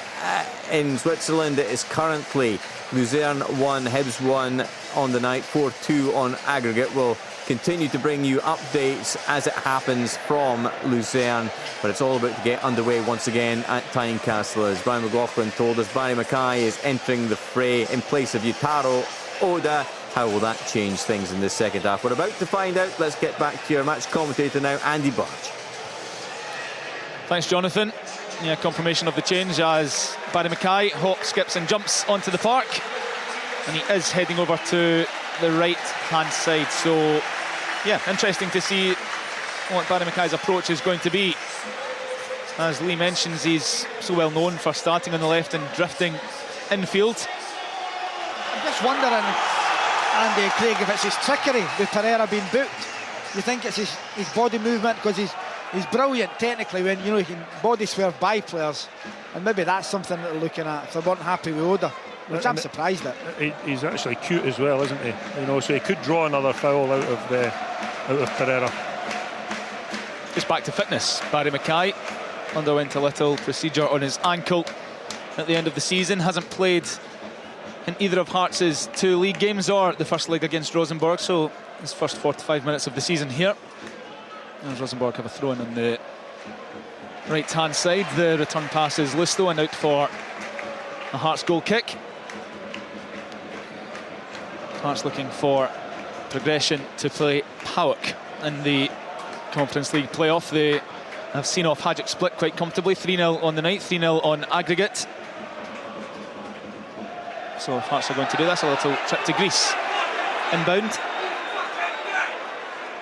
And Hearts have never progressed in Europe after drawing on aggregate, so maybe they'll have to break a pattern this evening if they can find a goal here to take it into extra time. As Barry Mackay gets his first few touches on the halfway line, right hand side, looking for the run of Atkinson, but it's blocked and out for a Hearts throw in quite easily by Fredriksson. Actually, come to think of the Mackay situation, Rosenborg did the same in the first half, because Holse, the number 10 who's playing on the right now, is left-footed and started on the left. Fredriksson, the number 14, is playing on the left. He's right-footed and started on that side, and they switched them over midway through the first half, maybe trying to get them to cut in a little bit more. As Barry Mackay crosses from deep, it's towards Cochrane at the back post, headed up but not really away. Devlin's picked it up, edge of the D. He goes back for Denham. He crosses towards Mackay, who tries to just put it down for Shankland, who was arriving edge of the 6-yard area. Well read by Hansen though. And Hearts' first attack of the second half comes to nothing. 2 minutes of it played, it remains 1-1. Really promising attack, and it was a great spot by young Denham to find Barry at at the back post, and I'm pretty sure, Alan, that he was trying to square the ball across the face of the goal, but he just didn't manage to pull it off. I wonder if a match fit Barry Mackay, for him it's a difficult skill, but the ability he's got, it should have been quite easy for him just to knock it across the goal. Here he is again, Mackay, just on the halfway line, no way forward, gives it back to Kent. He's looking to angle one down the middle here for Cochrane, who's inverted his run onto the head of Jensen though. But the cross, the clearance is smothered. Chance for Shankland to shoot, it's blocked. And it's going to go away from the goal as far as Hearts are concerned. Shankland with half a sight of it from the edge of the 18. Really good block though by Ritan. And now Rosenborg will come clear down the right-hand side. Starsson looking to play the 1-2 with Anderson. He gives it to Holsa instead. Boyce slides in. Did he win the ball? Referee says yes. Thorvaldsen now. Forced wide to Skarsheim again, who's looking to hit the byline for Rosenborg. Chops in on his left. Ball across. Is it going to go over the line? Almost the most calamitous own goal you've ever seen, but prevented by Atkinson at the last moment. Took about 2 or 3 deflections before bouncing towards the Hearts goal with no Rosenborg player near it, and Atkinson had to turn on the turbo to get there in time and send it clear. Hearts survive a huge scare at the start of the second half, still 1-1. It's a massive let-off, it really is. Don't know what it just comes flashing across. Clark's nowhere again, and then it just drops, and they're lucky that Atkinson gets back. Well, if we manage to get our breath back over the 15 minutes at half-time, we might be about to lose it again, because this has been a rapid start to proceedings. That ball is intercepted by Mackay in the middle of the park. He's driving forward now. We've got Cochrane there in the underlap. His pass is intercepted, falls to Shankland, gives it to Boyce, edge of the box, takes a touch, shoots, great save, chance on the rebound, goal! Cammy Devlin scores! Thumped in on the rebound, 8 yards out and off the crossbar. The perfect start to the second half, and Hearts now really have this game by the throat. They're 1 goal from the playoffs. It's 2-1. Yeah, well, brilliant play by Boyce. I mean, the composure he showed in the penalty box was fantastic. Gets the shot away, bounces out to Cammy Devlin. My heart was in my mouth, Andy. I didn't know if Cammy would be able to force that ball home, but all credit to him, he's managed to get it off the underside of the bar and into the back of the net, and Hearts fully deserve to be in front in this game. I don't know if he's ever hit a ball harder in his life, Cammy Devlin. Great save from Hansen to parry Boyce's shot to the left. Devlin came crashing in and smashed the ball home from the edge of the 6-yard area, in off the crossbar. He almost split it in 2. And that really has set off the Hearts fans here. Perfect start to the second half. Hearts 2-1 in front, Alan. What about, we've touched on it in the first half about Boyce. You think, is he going to panic? Nah, no chance. Gets it on his left foot and then smashes the ball. It's a great save, you've got to say. Falls to Devlin and you're thinking, who's it going to fall to? Anyone but Devlin. He's not a goal scorer. But he lashed it into the back of the net. You just need to compose themselves now for the next few minutes. The fans are behind them, they're ready to go. But again, wonderful play by Boyce. Just sheer composure at the edge of the box. The way he goes about it, they're waiting on the flare on the far side, going out. But that's why the game's not started. But it's just incredible stuff from Boyce. Everyone else is running about and putting in tackles, and he just shows a bit of composure, touch of class, and they're back in the game. Yeah, and I'll tell you what, all credit to Cammy Devlin. What is he doing there? I mean, seriously, you'd expect him to be backing the play up, wouldn't you? 10 yards outside the box, but he's found himself right in the front line. The keeper's made a great save, and he's first onto it, and shows good composure and just puts the ball in off the underside of the bar. And this is game on now, Alan. Yes, you can hear this place.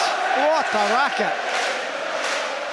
Well, he was talking this week, Cammy Devlin, that he'd been thinking about the Zurich game last summer. In an interview with BBC Scotland, where he was joking about still getting to grips with some of the Scottish slang. Well, he couldn't miss that one. 6 yards from goal. He did his best to win off the crossbar. Well, wonderful moment for him and for Hearts. And Rosenborg, really a question asked of them now. They started on fire this evening. A little bit of help from the Hearts defence, but it's been All Hearts since then. Rosenborg on the left-hand side with Fredriksson. No way forward. I tell you, we talk about Barry Mackay wanting to drift in from the left-hand side. That move started with Mackay on the right-hand side, drifting on his left, which eventually foraged the chance for Hearts. I'll come back to that in a second, because here's Rosenborg down the left with Naipan, looking to hit the byline. He's not kept it in play. That's a goal kick to Hearts, well marshalled by, I think it was goal scorer Devlin. Yeah, it was Devlin. What they've got to watch though, Craig, is there's not an overlap on this side on Atkinson, because Mackay, he's not the best going back the park, and there that's a risk. He let the man run off him there, and Atkinson was 2-on-1. He had to get help from Devlin. Yeah, Devlin's quite willing to do the work. I mean, I don't know how fit he is, Alan. Is he up to speed yet, you think? Yeah, he's been playing the games.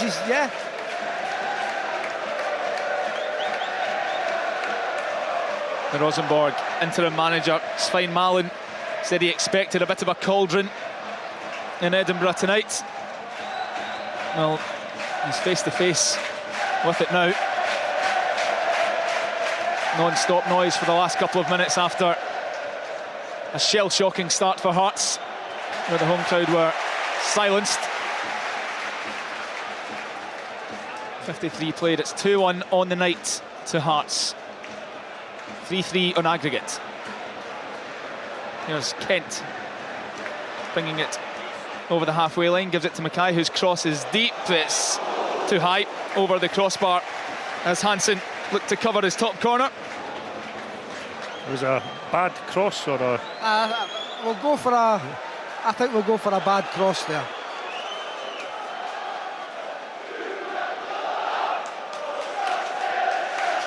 Rosenborg with the ball right-hand side. Holse being forced back towards his own goal by Kingsley, who looks to have maybe changed positions with Cochrane, as Lee McCulloch discussed at half-time. Kingsley certainly the one that's starting higher in the Hearts press now, with Cochrane right in line with the back four.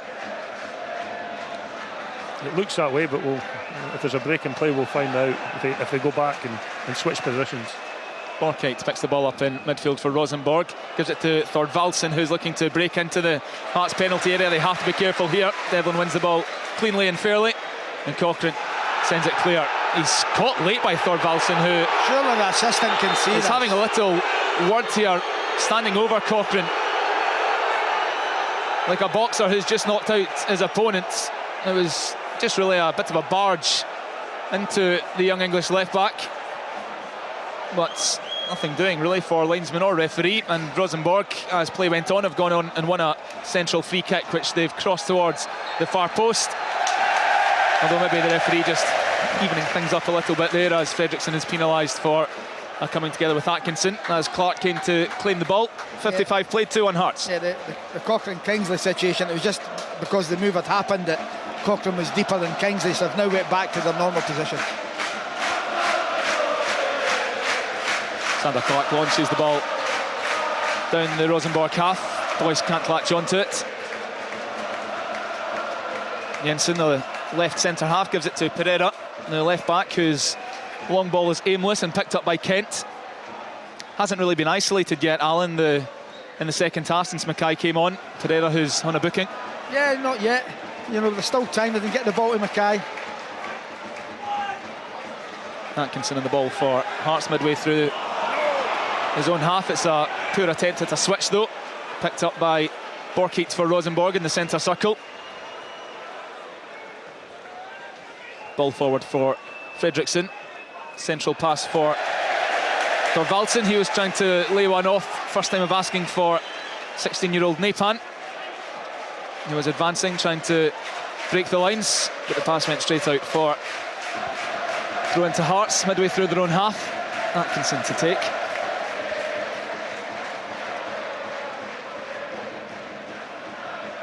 Down the line, claimed by Rosenborg. And they go back to their goalkeeper, Hansen.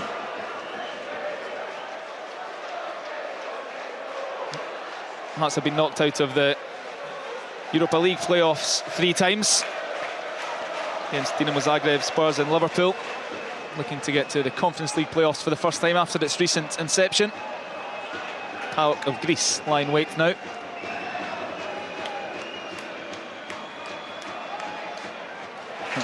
Well intercepted by Barry Mackay as Fredrickson tried to play one infield. He goes long looking for Shankland. He's outnumbered 2-1, trying to get the better of his marker. Edge of the 18-yard box.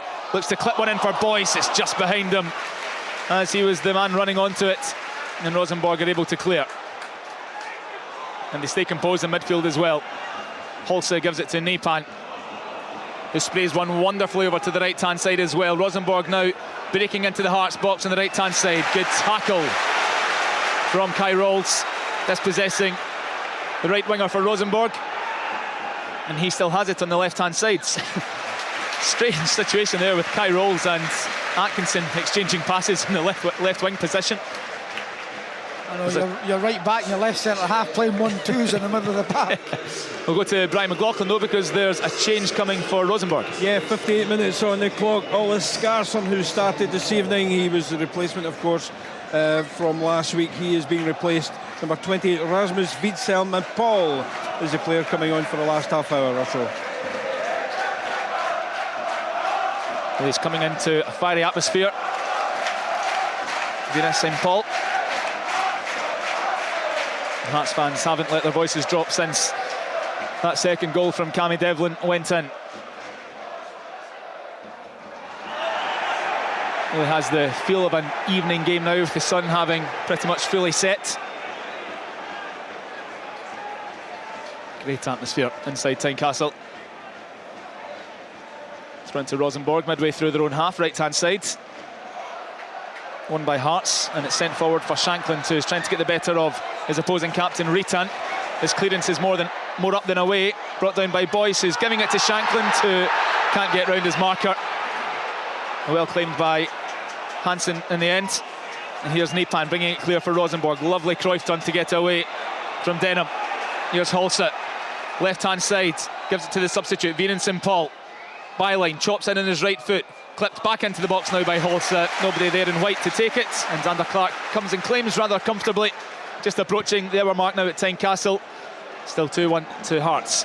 He needs to just calm down. Xander Clark, you know, if he looks up, he's trying to take it quick. Shankland's 1v3, he's no chance. Just needs to take his time. He threw a couple out on Sunday against Kilmarnock and gave the ball away needlessly.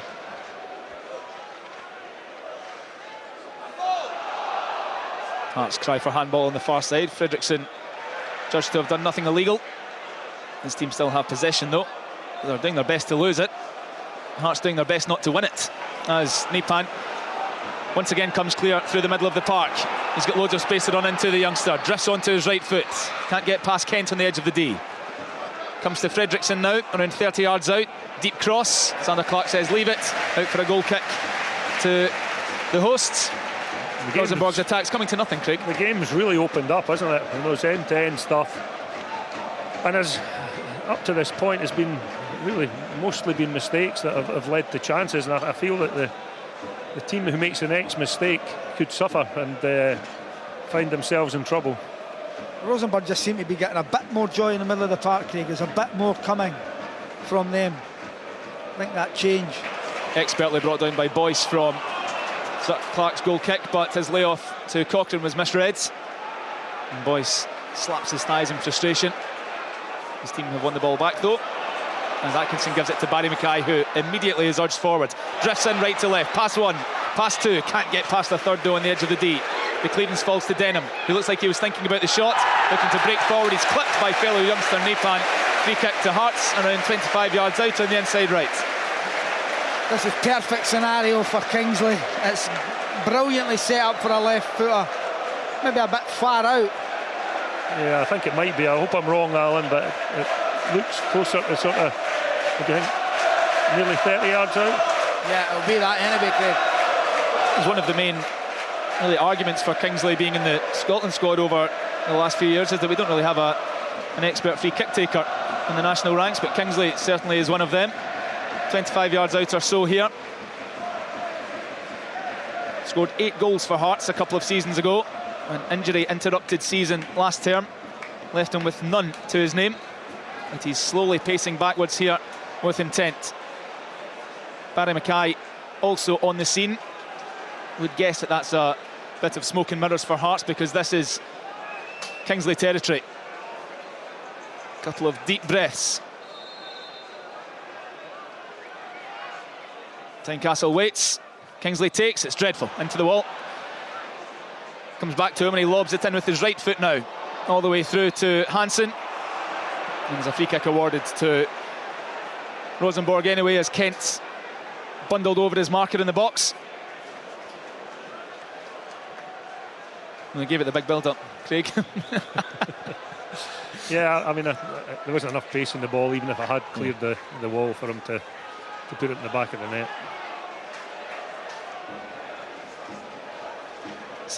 62 played at Tynecastle. 2-1 to Hearts. It's going to extra time as it stands.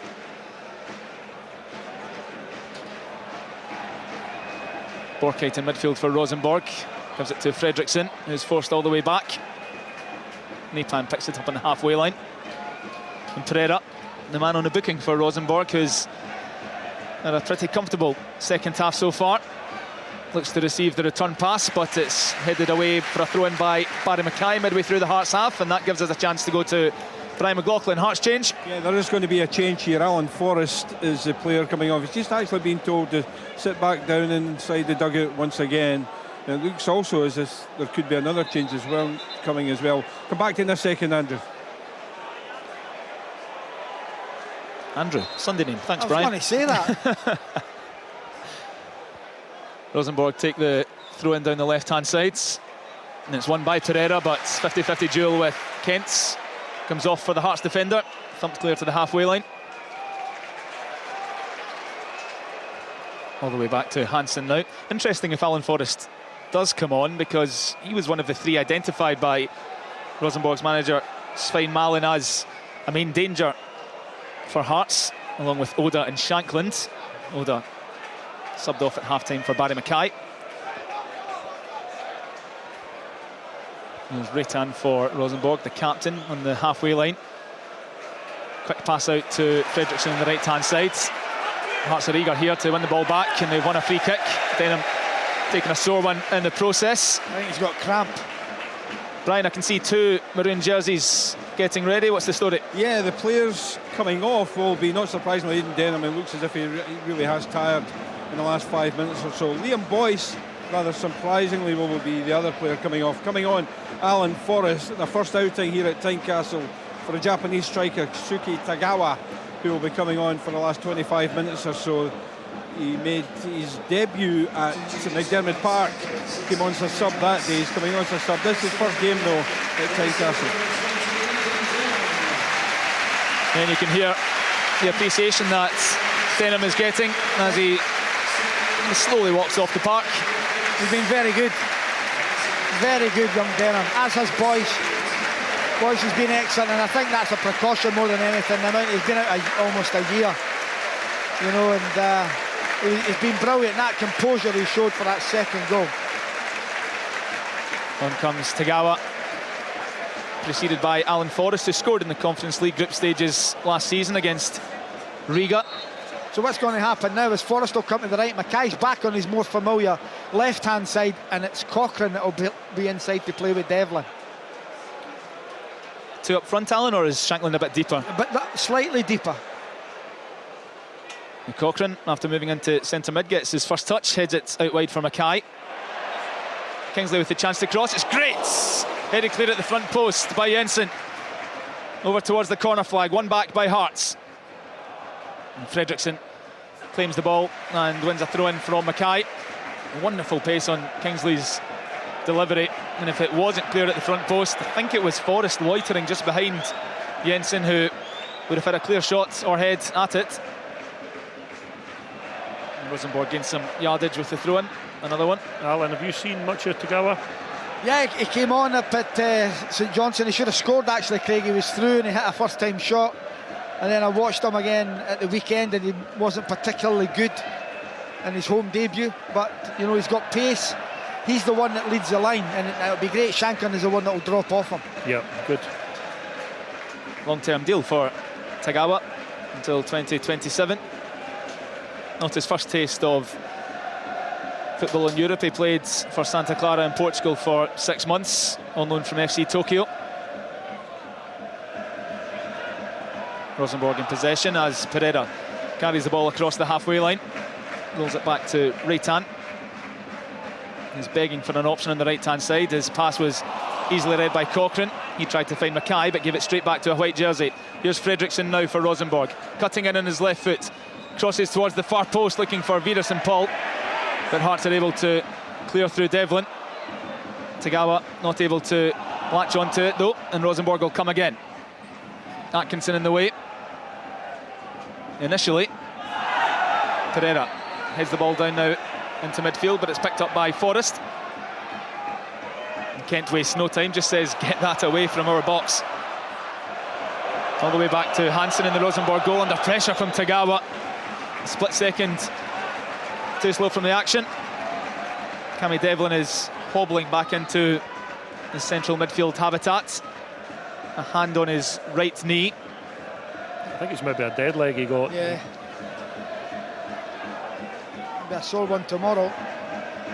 No, he's jogging again pretty freely now, trying to match Neepham, who is bursting forward from midfield as Rosenborg just take it easy along the halfway line, left to right. Fredriksson being forced back now all the way to Hansen. The only player in the Rosenborg lineup over the age of 30. It really is a young team that the Norwegians have put out this evening. Average age of 23 at kick-off. Update from Switzerland. Luzern have scored 2-1 to them on the night.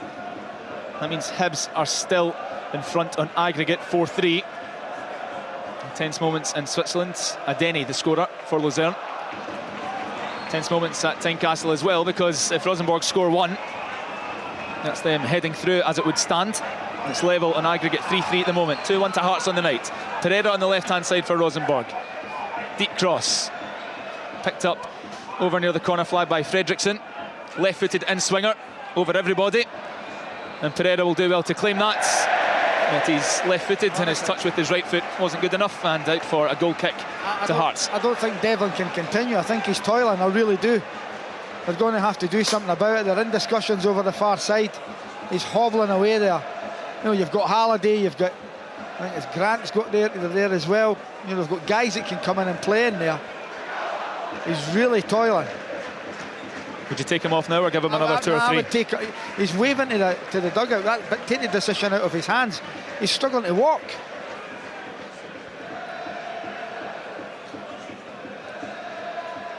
Ball down the middle from Xander Clark. 2 Rosenborg heads going for it, and Pereira and Jensen. So that's a little mix-up. Throw to Hearts midway through the Rosenborg half. Atkinson looks for an option. Alan Forrest moved, but the throw was out his grasp. Cochrane went for the loose ball. He didn't win it, and apparently Rosenborg have won it fairly. So they break through the middle of the park now. Vidas Paul on the right-hand side, cutting in. Shot at goal, cleared. Only as far as Barry Mackay. Rosenborg not making the most of the turnover. Mackay gliding down the inside left. Cutting in field, losing possession. And Rosenborg now have it. Right-hand side with Andersen. Thorvaldsen, 1-2 with Fredriksson. This is wonderful from the Norwegians, but that pass just had a bit too much juice on it. And the attack breaks down just when it looked like it might start to get threatening on the right-hand side, Craig. I can't call this, Andy. I don't know which way it's going to go. I just think, Craig, that in the middle of the park they're getting more joy, they're getting more bodies forward. One of their players has gone down injured. But I think Hearts are very open to the counter-attack. Well, you've got 4 forwards on the field there, haven't you? Really. So I mean, it looks like Hearts are trying to win the game in normal time. That's what it looks like, but they could easily lose it as well. Yeah. So we say that Devlin is struggling with an unknown injury. Is Nathaniel Atkinson okay as well, Brian? Yeah, it looks like Atkinson's actually got a little bit of a groin strain. He was coming across here. He was down on his knees, holding, that area, and he just didn't look too comfortable. But he's staying on. Cammy Devlin's over here as well, getting some well-needed lubrication, I would say, after that goal as well. Now, whether he can continue for the next 20 minutes and possibly extra time, I'm not sure. Andy Halliday is out warming up at the moment, so I would suspect if anybody was going to come on for Devlin, I would say it would be Andy Halliday. The player down for Rosenborg is Reitan. the man wearing the captain's armband, and he will come off to be replaced by Hakon Rosten. So change for the visitors. So a new centre half for the Hearts attack to contend with. He looks like a big lad, Alan. Yeah, he is. You know, and they're just trying to get numbers back there, I think. The Hearts have been very positive with the substitutions. You know, they've got, as Craig touched on, they've got 4 attacking players: Forrest, Mackay, Kagawa and Shankland. You know, it looks like they're certainly going to try and win it in 90 minutes. But they're right, you could lose it. So the boy that's just come on, Rosten, just 18 years old, so a good test for him, facing a striker with the prowess and the ability of Shankland. His medical attention is being waved on here for one of the Rosenborg players. Can't quite see who it is at the moment because they're surrounded by a flurry of jerseys. It's Naipan, the youngster, 16-year-old. The referee's upset the Hearts fans this evening a few times, isn't he? What's his name again, Andy? Do you want me to spell it for you? Better spelling it than saying it. I don't even know if that falls within regulations. You can search it online if anybody wants to find out. I'm not taking that chance. Come on, Andy, you're going to have to say it.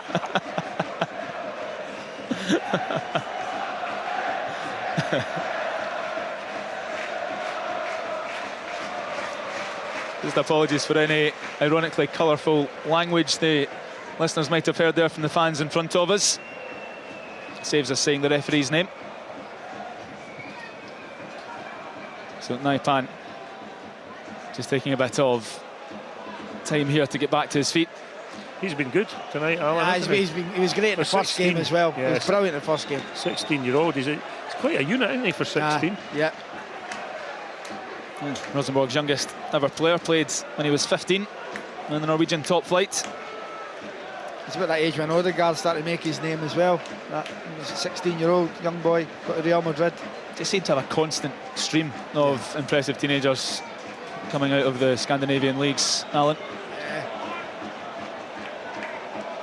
Haaland was young when he went from Molde to Salzburg as well. And then on to Dortmund. Then obviously the rest is history.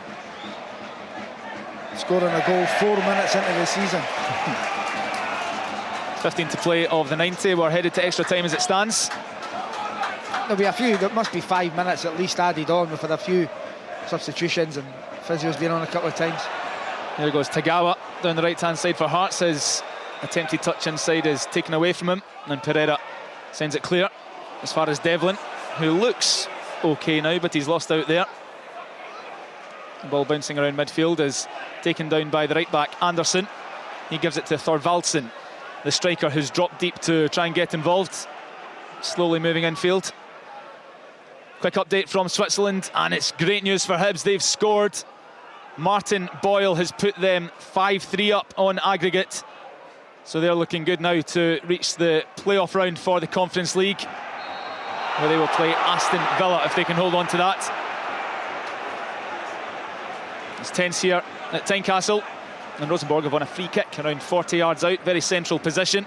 Thorvaldsen won it. Craig, you're shaking your head. No, Ken can't win that ball. It's impossible, and all he does is give a free kick away and put pressure on the back line. So I mean, there was no way he was winning that, and he's barged into the back of Thorvaldsen and given away a silly free kick. And we saw after 4 or 5 minutes when Rosenborg took the lead how much that deflated the home support.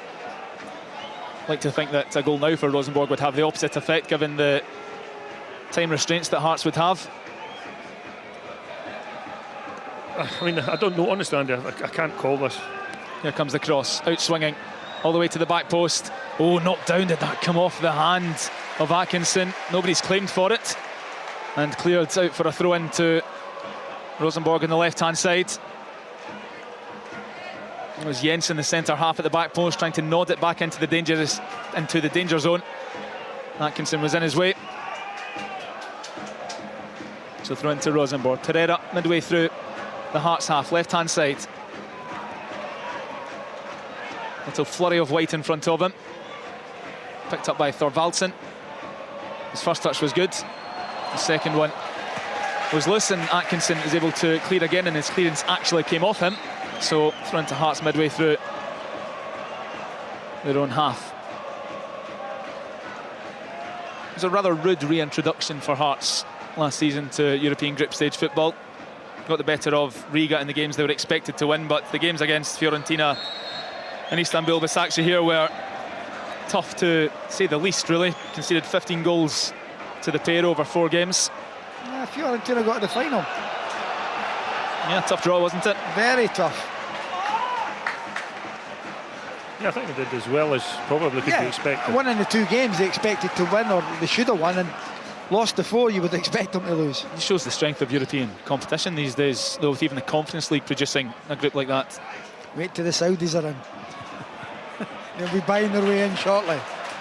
Mackay looking to slide one into the box for Forrest. It was intercepted. Picked up by Mackay again, though. Left-hand side, he wins a throw.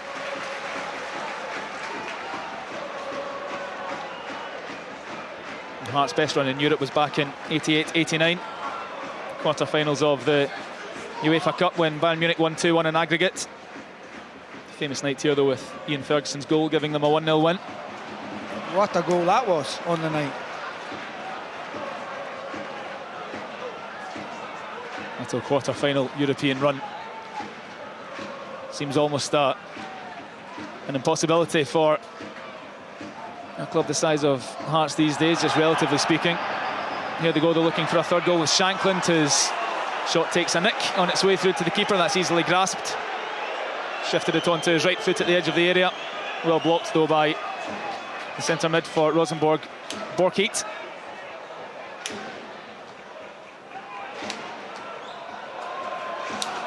Up into the sky from Rosenborg's number 8 towards the Hearts defence.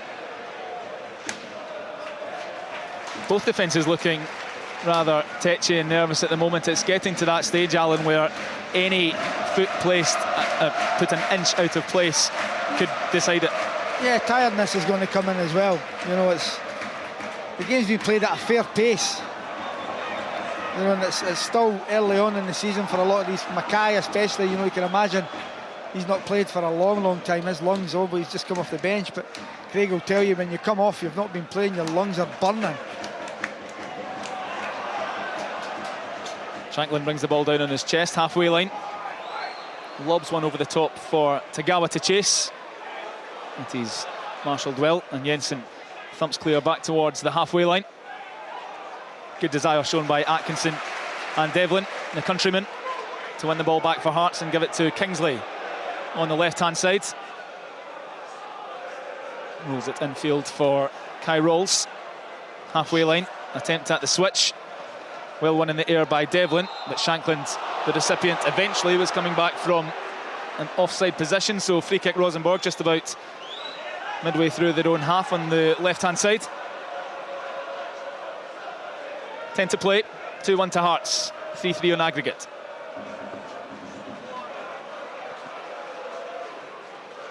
Last time Rosenborg played in Edinburgh, they were beaten 9-1. I think we've passed that stage of proceedings.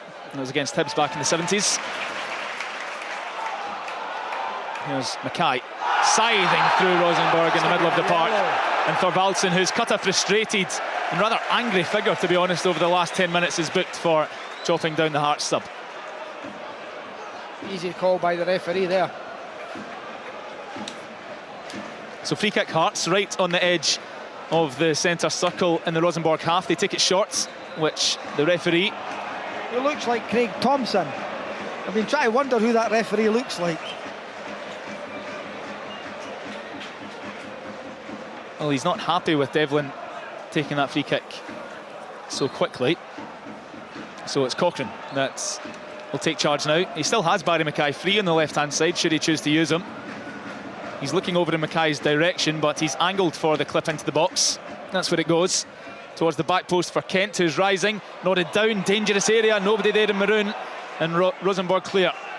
All the way back to Xander Clark. Cochrane, the only man in the Hearts half, takes it from his goalkeeper, switches the play to the left-hand side. Shankland picks up, good touch into the box, but well screened. And Rosenborg are able to work their way out of trouble.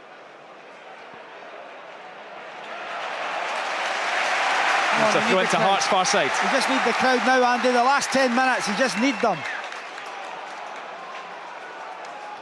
Cochrane in midfield for Hearts.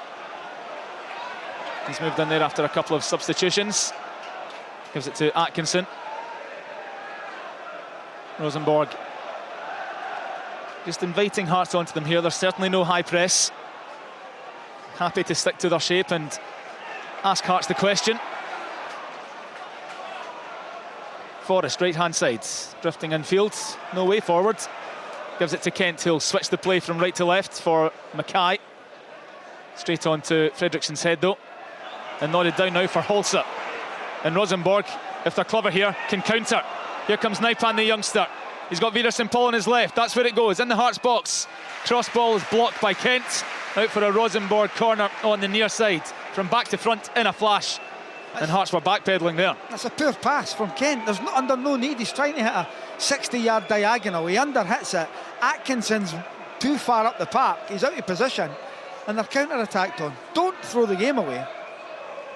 83rd minute. Pereira to cross for Rosenborg. It's a low one, dreadful. In fact, Barry Mackay can even bring it under control at the front post. Then he sends clear. That's one for Alan Forrest to chase down the inside right. The goalkeepers come all the way out, and Hansen is able to play a little triangle with a few teammates, and Rosenborg will come clear down the left-hand side again. Pereira has time to look for a teammate. Infield to Vidersen Paul. But Atkinson's all over him. Wins the ball back for Hearts, and now Rawls on the edge of the D.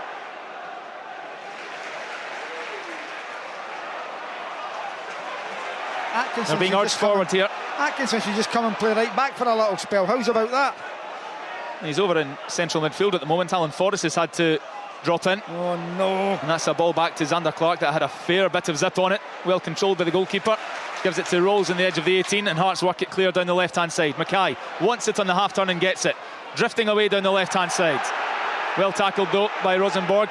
The right back Anderson was in his way, and Devlin won it from him superbly, but he's judged to have fouled him. And that's really drawn the ire of the home support as Rosenborg prepare to make a change. Brian McLaughlin. Yeah, number 32 Leo Cornic, 22-year-old defender, is going to be coming on. I'm not sure if the board's going up. Yes, it is. Number 17 Thorvaldsen, who was yellow carded just a few moments ago. So it's a defender coming on for a striker. It looks as if they're playing for penalty kicks. Cornic has had an impact for Rosenborg already in this run. He scored the extra time winner in the previous round against Crusaders. So even though he's a defender coming on, he certainly can find a goal. And the man that was down injured, Anderson, is just slowly getting back to his feet.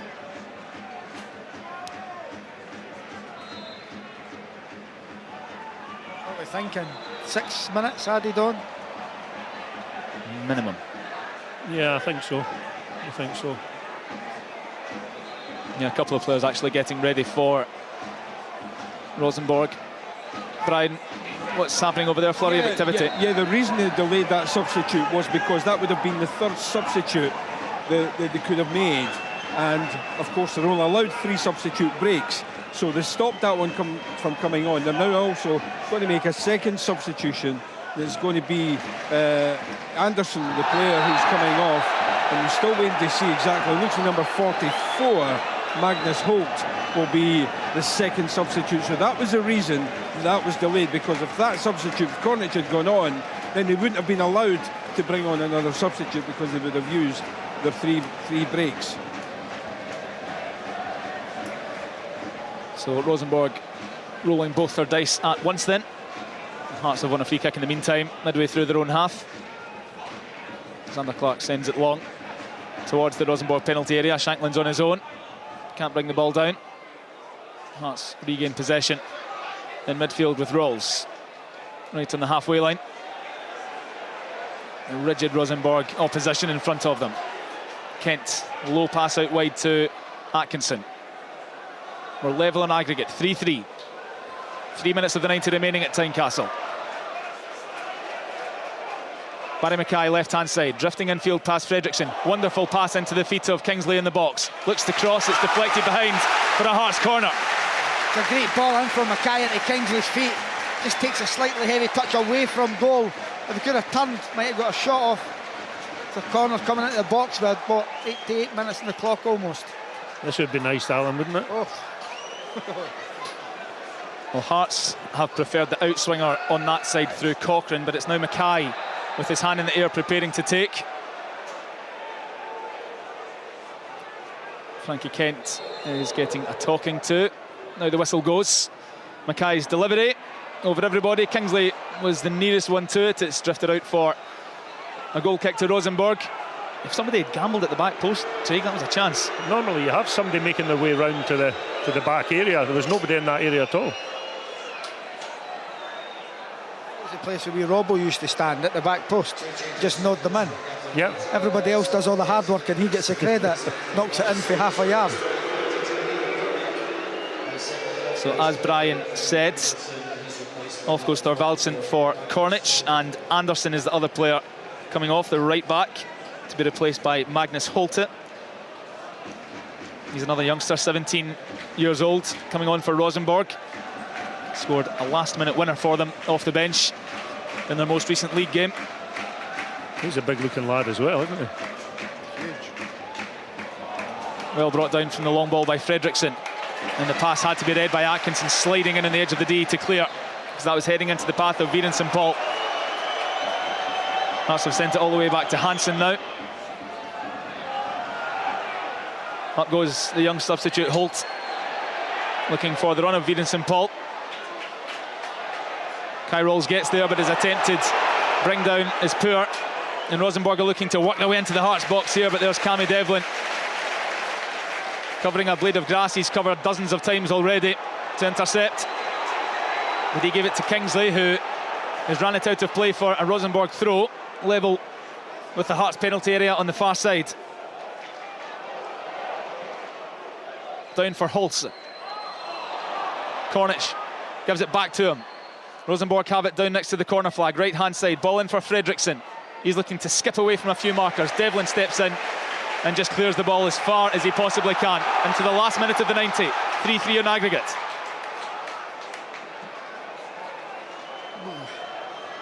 Tetchy at the moment. Long ball from Hansen. Up goes the young sub Holte. Comes down to Viren St Paul. Kai Rolls had to get a toe and he did. It's a late challenge on Frankie Kent, but nothing given. Ball down the line for Naipin now, left hand side. The atmosphere on and off the pitch here in the stands is getting turned up to boiling point. 7 minutes added on. Borkait sends it wide for Rosenborg on the halfway line. Young substitute Cornic. Left hand side for Pereira to bring down. Up goes Atkinson. Pereira being forced back. Forrest trying his best to press. 1-2 from Rosenborg to get away from Atkinson. Pereira now hitting the byline. Tries to cut it back, but Cochrane's there. He clears only as far as Shankland, and Hearts will gladly accept this throw-in because Rosenborg have been piling it on for a few minutes. Just in line with their own 18-yard box, right-hand side, as Atkinson just takes a moment to get back to his feet. A little bit panicky, I felt there. He was sort of getting tired and a little bit nervous. I mean, it took Shankland to come back to show any composure at all in that defensive area. It's played to Cochrane on his right foot and he panics. He tries to shift it onto his left in the box and basically scoops it.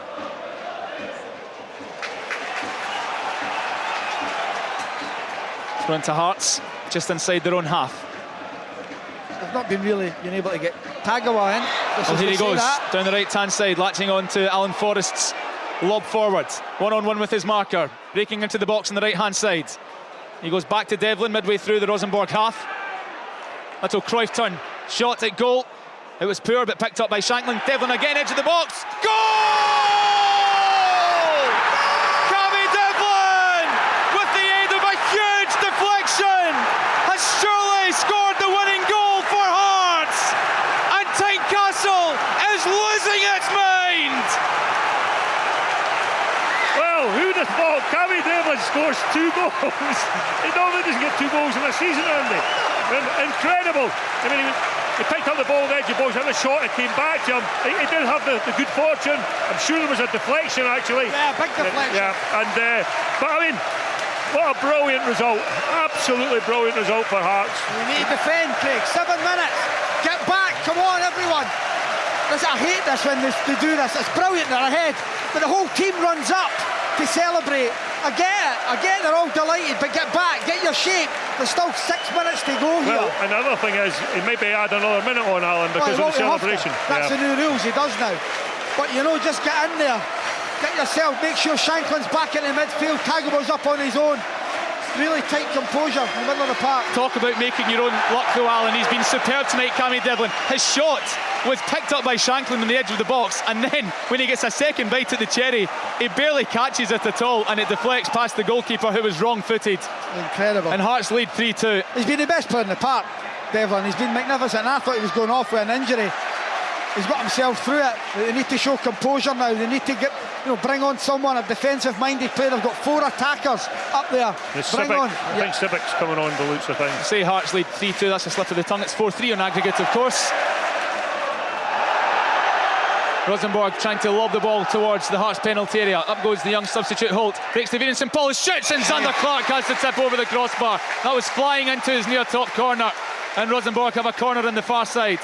Quick news of a substitute, Brian McLaughlin. Yeah, the minute that ball hit the back of the net, Toby Sibic got the call. It's going to be Alex Cochrane coming off, obviously trying to shore up the rear guard for the last 6-7 minutes or so. Well, danger lurks here for Hearts. We need Alex to get him Cochrane. on there. We need to get him in that box. The referee's pushing him off, which is fine, but they need to give Sibic time to get into that box.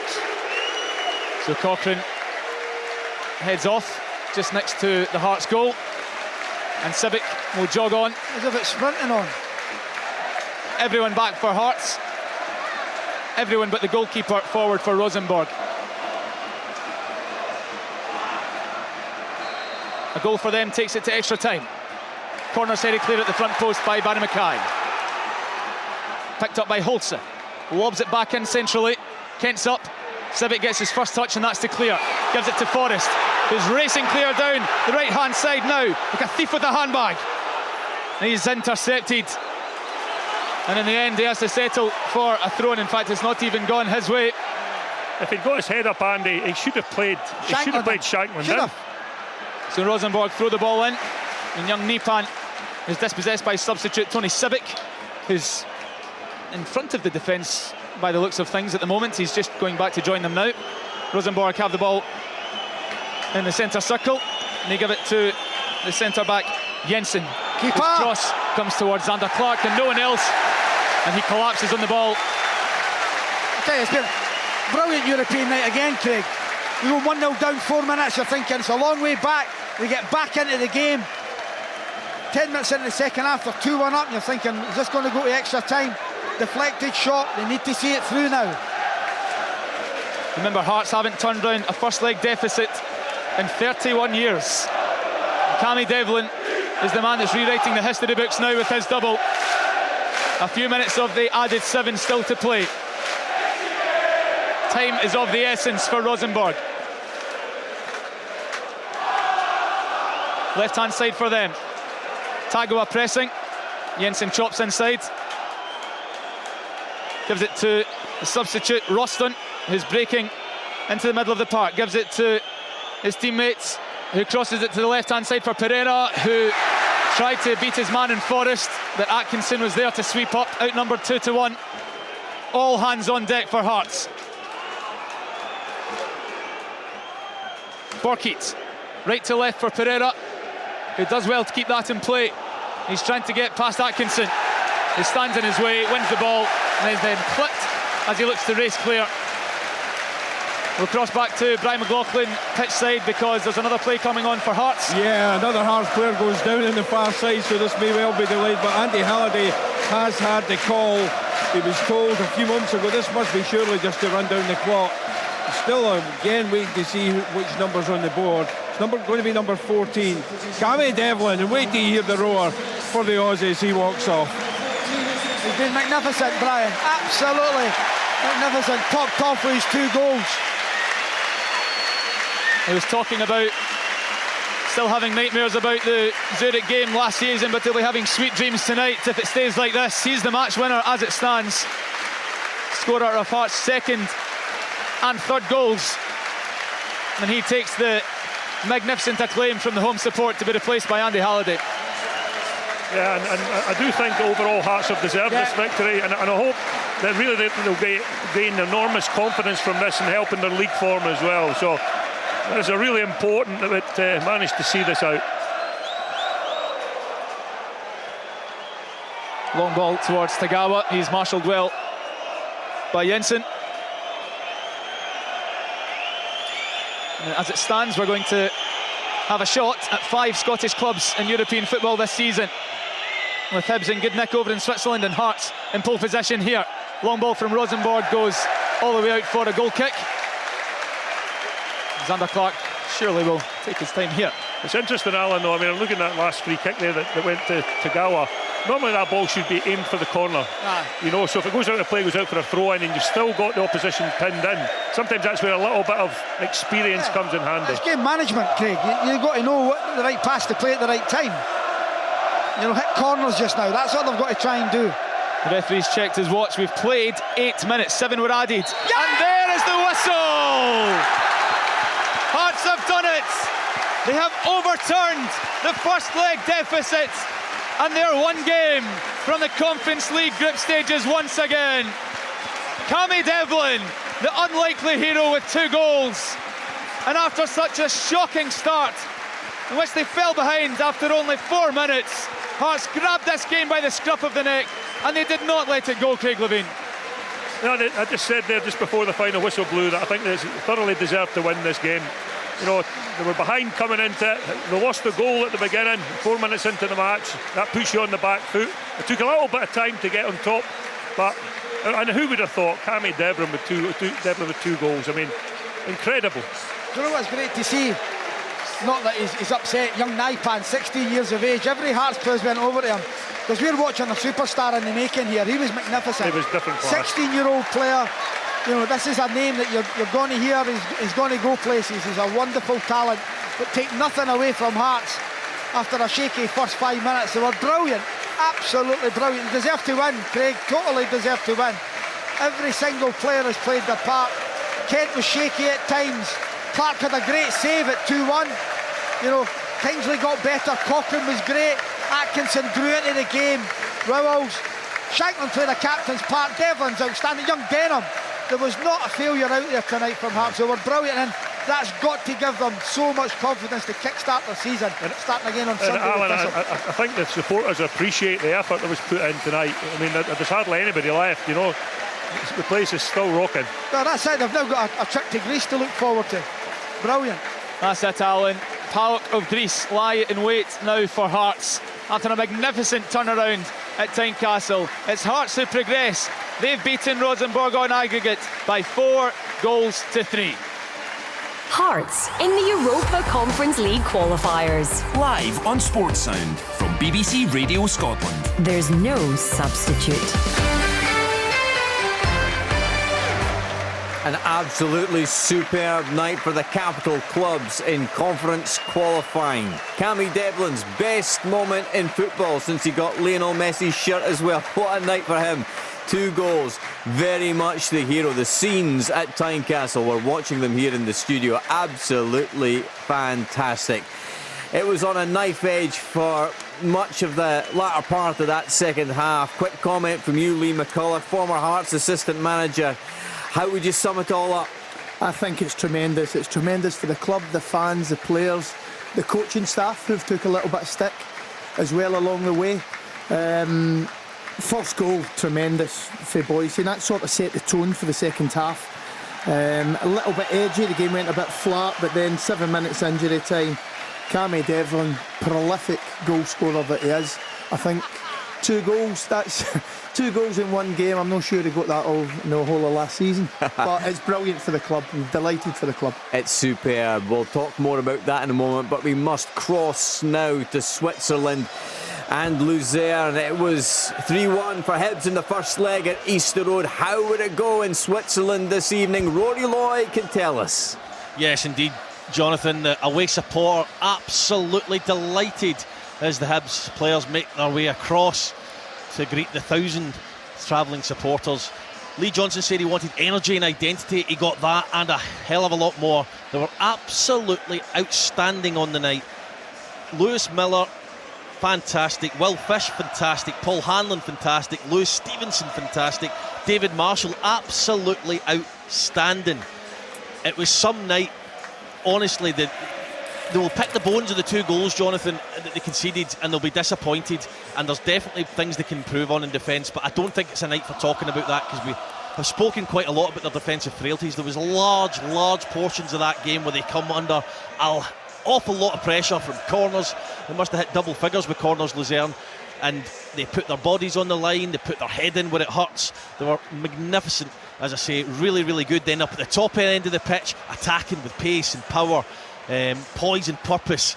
Eli Johan scored the goal after 9 minutes. Max Meyer slipped in the middle of the pitch. He took advantage, ran right in the heart of the defence, cut inside, got a little bit of fortune with the deflection, and it bounced, looped over the head of Loretz and into the net. Caddick did equalise at the second attempt. The first was a low shot, which was well saved by Marshall. However, the ball landed at the feet of Villager, who crossed, and Caddick turned it in at the second time. As I said, it was all change in the second half for Luzerne. Ademi came on, 6'6", 6'7", and they went very direct, as they did at times last week. Ottiger went off, started to go more direct. Hibs then changed, brought on Bashiri, brought on Obita, brought off Venti and Campbell, and went 5-4-1, shored up in midfield and really tried to absorb the pressure, which they did, as I've said a few times, so well in the match. And I have to say, they thoroughly deserved to go through. Kamal Ademi did get one back for Luzerne after a Martin Frydek corner was flicked on into the net by Ademi. It was just slightly misjudged by Handlin at the front post, and then came the goal, which really sealed the deal for Hibs and knocked the stuffing out of Luzerne. Birch, the centre back for Luzerne, stopped. He expected a free kick, he didn't get it, and my goodness, Eli Johan absolutely burned him for pace. He cut the ball back to Martin Boyle, who slipped it into the net and took the acclaim of the away supporters. Boyle was replaced and Doidge was brought on. Luzerne attempted to throw this kitchen sink at Hibs, but they stood firm, they stood up, and they will progress into the next round along with Hearts in what is a massive coefficient contribution from the capital. Absolutely superb, Rory. Yes, 2-2 on the night in Luzerne, 5-3 on aggregate to Hibs, and it means that Hibs face Aston Villa next week for a place in the Europa Conference. That's just mouth-watering, isn't it, Rory? Oh, fantastic. I think the caveat of John McGinn coming back to Easter Road and having a tie down at Villa Park, it'll be magnificent. It's nothing short of what they deserve, I must say, after this 2-legged performance, because fantastic to watch over the 2 legs, and scored some really good goals as well. And playing a Premier League club in the next round is fantastic. A little word for Dylan Levitt as well. He went off with what looked like a bad injury. He's on crutches, and that is the one downside of tonight. But a fantastic night overall, and Villa to come. Yeah, it looked like a sore one for Dylan Levitt. Yeah, but 2 thrilling Thursdays on the way for Hibs, Hearts and Aberdeen, we shouldn't forget as well. More on all of that very soon, but let's speak to some of the heroes from Tynecastle this evening. Lawrence Shankland and Cammy Devlin have been speaking to Brian McLaughlin. Yeah, the goal heroes are here with me. Lawrence Shankland, first of all, what a night, what a European night here at Tynecastle. What was your thoughts on that game? That was great.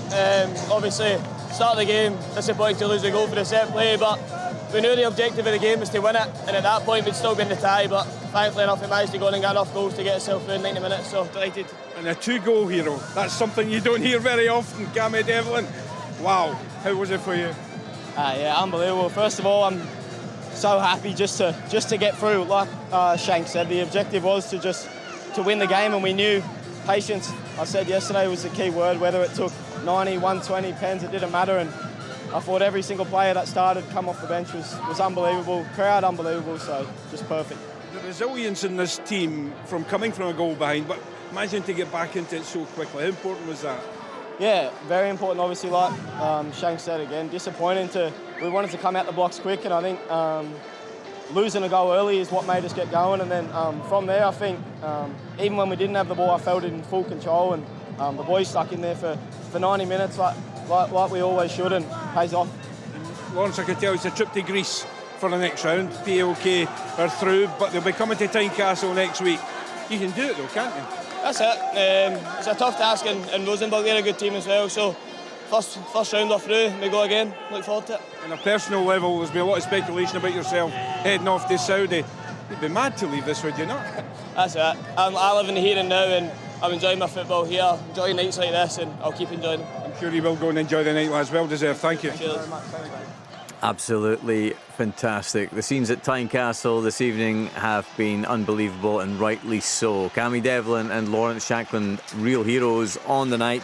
They do face PAOK in the playoff round for a place in the Europa Conference League. You have to say, Lee, it's fantastic tonight. Thoughts? We'll get more to the playoff matches because they're going to be difficult, of course, but let's just revel in this moment. And there's so much doom and gloom sometimes when it comes to Scottish clubs in Europe.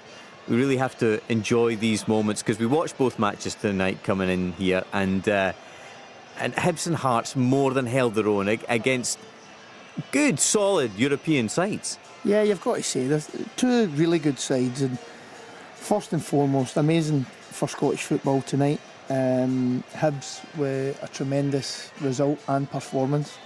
Hearts, yes, the game get a little bit scrappy second half, but you've got to look at substitutes as well that come on. Denham and Boyce coming off, Forrest and Tagawa come on, and it was quite an offensive team attacking. So it's offensive substitutes. So that was showing intent that they're going to win the game. Yes, they get a little bit of luck with the second goal. With Devlin's second goal with the deflection, but you create your own luck in this game, and at times, for the Hearts fans, they were vulnerable for the counter-attack, but do you know what? Who cares? They've done it, Yeah. And Hibs have done it as well. I have to say, Lee, there was a point towards the end there of that second half where I thought maybe Hearts had slightly lost their way, didn't know quite whether they were going to try and hold on for extra time or should they go for the winner. In the end, it's academic, but how did you assess that? I think we've seen that when we were talking. At spells of the game, they didn't know whether to overcommit because they looked vulnerable in the counter-attack, and at times they weren't getting forward. We picked out Nathaniel Atkinson. At one point he was playing centre midfield, then he was up front, vacating the right-back area. So they maybe have rode their luck slightly, but for me, over the 90 minutes, more than deserved this victory tonight, and the performance was fantastic. 1 point on Rosenborg though, that Naipan, yes, top player. Sver Naipan, 16 years of age, made his Rosenborg debut at the age of 15, and he was outstanding tonight in the middle of the park. Yeah, never panicked in the ball, little change of pace, he's got a bit of strength to him as well, and youngest player ever to play in that league. You're looking at players that he has to follow, like your Odegaards.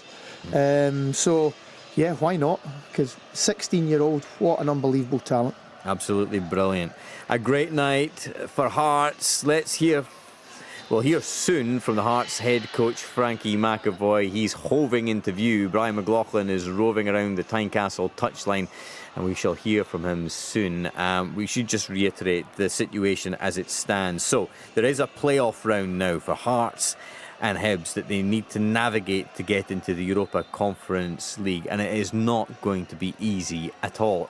Hibs especially face Aston Villa next week, and Hearts will face PAOK, who are probably regarded, I guess, as maybe the fourth force of Greek football behind your Olympiacos, AEK Athens, Panathinaikos, but they were 3-0 winners this evening against Hajduk Split, and they will be a tough nut to crack for Hearts in Thessaloniki. The first legs are due to be played in Edinburgh for both sides. Now, you would expect that to be switched somehow in terms of not having both matches on the same night in Old Reekie, but we shall see. Let's get to Tynecastle and hear from Frankie McAvoy. He's joined Brian. He's smiling. Frankie, many congratulations. Tell us about your emotions, first of all, after watching that 97, 98, 99 minutes of football. Oh, I think you go through every emotion, don't you, at the side of the pitch. But listen, credit to the players and credit to the support. I spoke about patience yesterday. I remember me saying that. It was one of the things we spoke about here. Even when we lost the early goal, it was probably not a great start for us. We looked to be a bit tentative. I think some of us maybe the occasion probably got to some of us. But that can happen. Do you know what I mean? It's how you recover from that. And what we have tried to do since we've come in is probably change a bit of character. We need to try and make this place a tough place for anybody. And when you've got the support like that, I thought they drove us on because they're a good team. We said that the last time. They probably did a lot more of the ball this time than they did last week.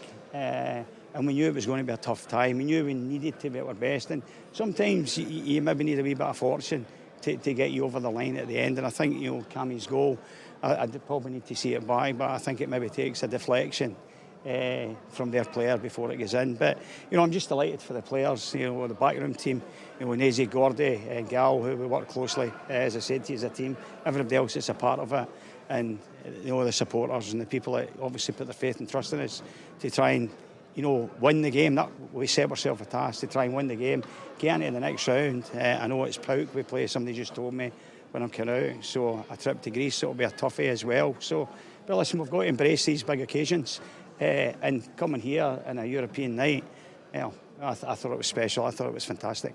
A quick word as well on Aidan Denham, who came in tonight for his first start for the club. He lasted just about an hour, but he was really struggling when he came off. But you'll learn from this experience, of course, and nights like this can help players, can't they? Yeah, definitely, Brian. And listen, there was a couple of times he probably gave the ball away, maybe tried a couple of things. But listen, that's what we need, He's a young boy, it's come in, it's done well. We want to try and bleed our own, our best young players coming through and into a squad that we think is decent. And for me, he deserved his opportunity and chance. He gave everything. He's knackered in there, if I'm honest with you. And, rightly so, because that's what you need to do. There's a lot of young players aspire to come and be a first-team player, but you've got to really work hard. You get nothing in the game if you don't put anything into it, and he puts a lot in. So I'm delighted for him tonight, delighted with the win, and for everybody associated with Heart of Midlothian Football Club. So is Pauk here next Thursday? Before that, of course, the small matter of Partick Thistle coming here on Sunday. Incredible, isn't it? The games just keep on coming. No, but listen, that's what you want. I did say it probably might take about 4 or 5 weeks before probably you see the best days. We're still trying a few, different rotations and things like that to try and get ourselves a real threat going forward. I thought we were more of a threat, which was really pleasing, getting balls into the box. When we scored the second goal, we probably could see a wee bit of tentativeness coming into us. When we sat off a wee bit, they were pushing to get the goal, and we're just delighted that we managed to get the goal in injury time to take us through. So, great credit to the players as a squad. The camaraderie, I've said, is fantastic. Long may that continue, and look forward to Sunday against Partick Thistle, and hopefully we can go and try and do our utmost to get through to the next round of the Cup. And finally, Frankie, Scottish football sometimes takes a bit of a beating. Tonight, Hearts are through, Hibernian are through, Aberdeen next week.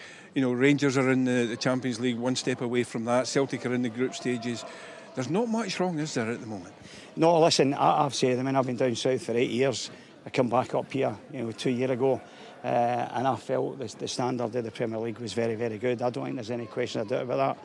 I have said, probably been shot down for a few of my mates down south, that I think there's a few of the teams here could go and handle themselves down in England, and it's great to see it. To be honest, it's brilliant that our two big clubs can go and push and hopefully get the Champions League, and then the other three, ourselves pushing as best as we can, because at the end of the day, we should be all in it for Scotland.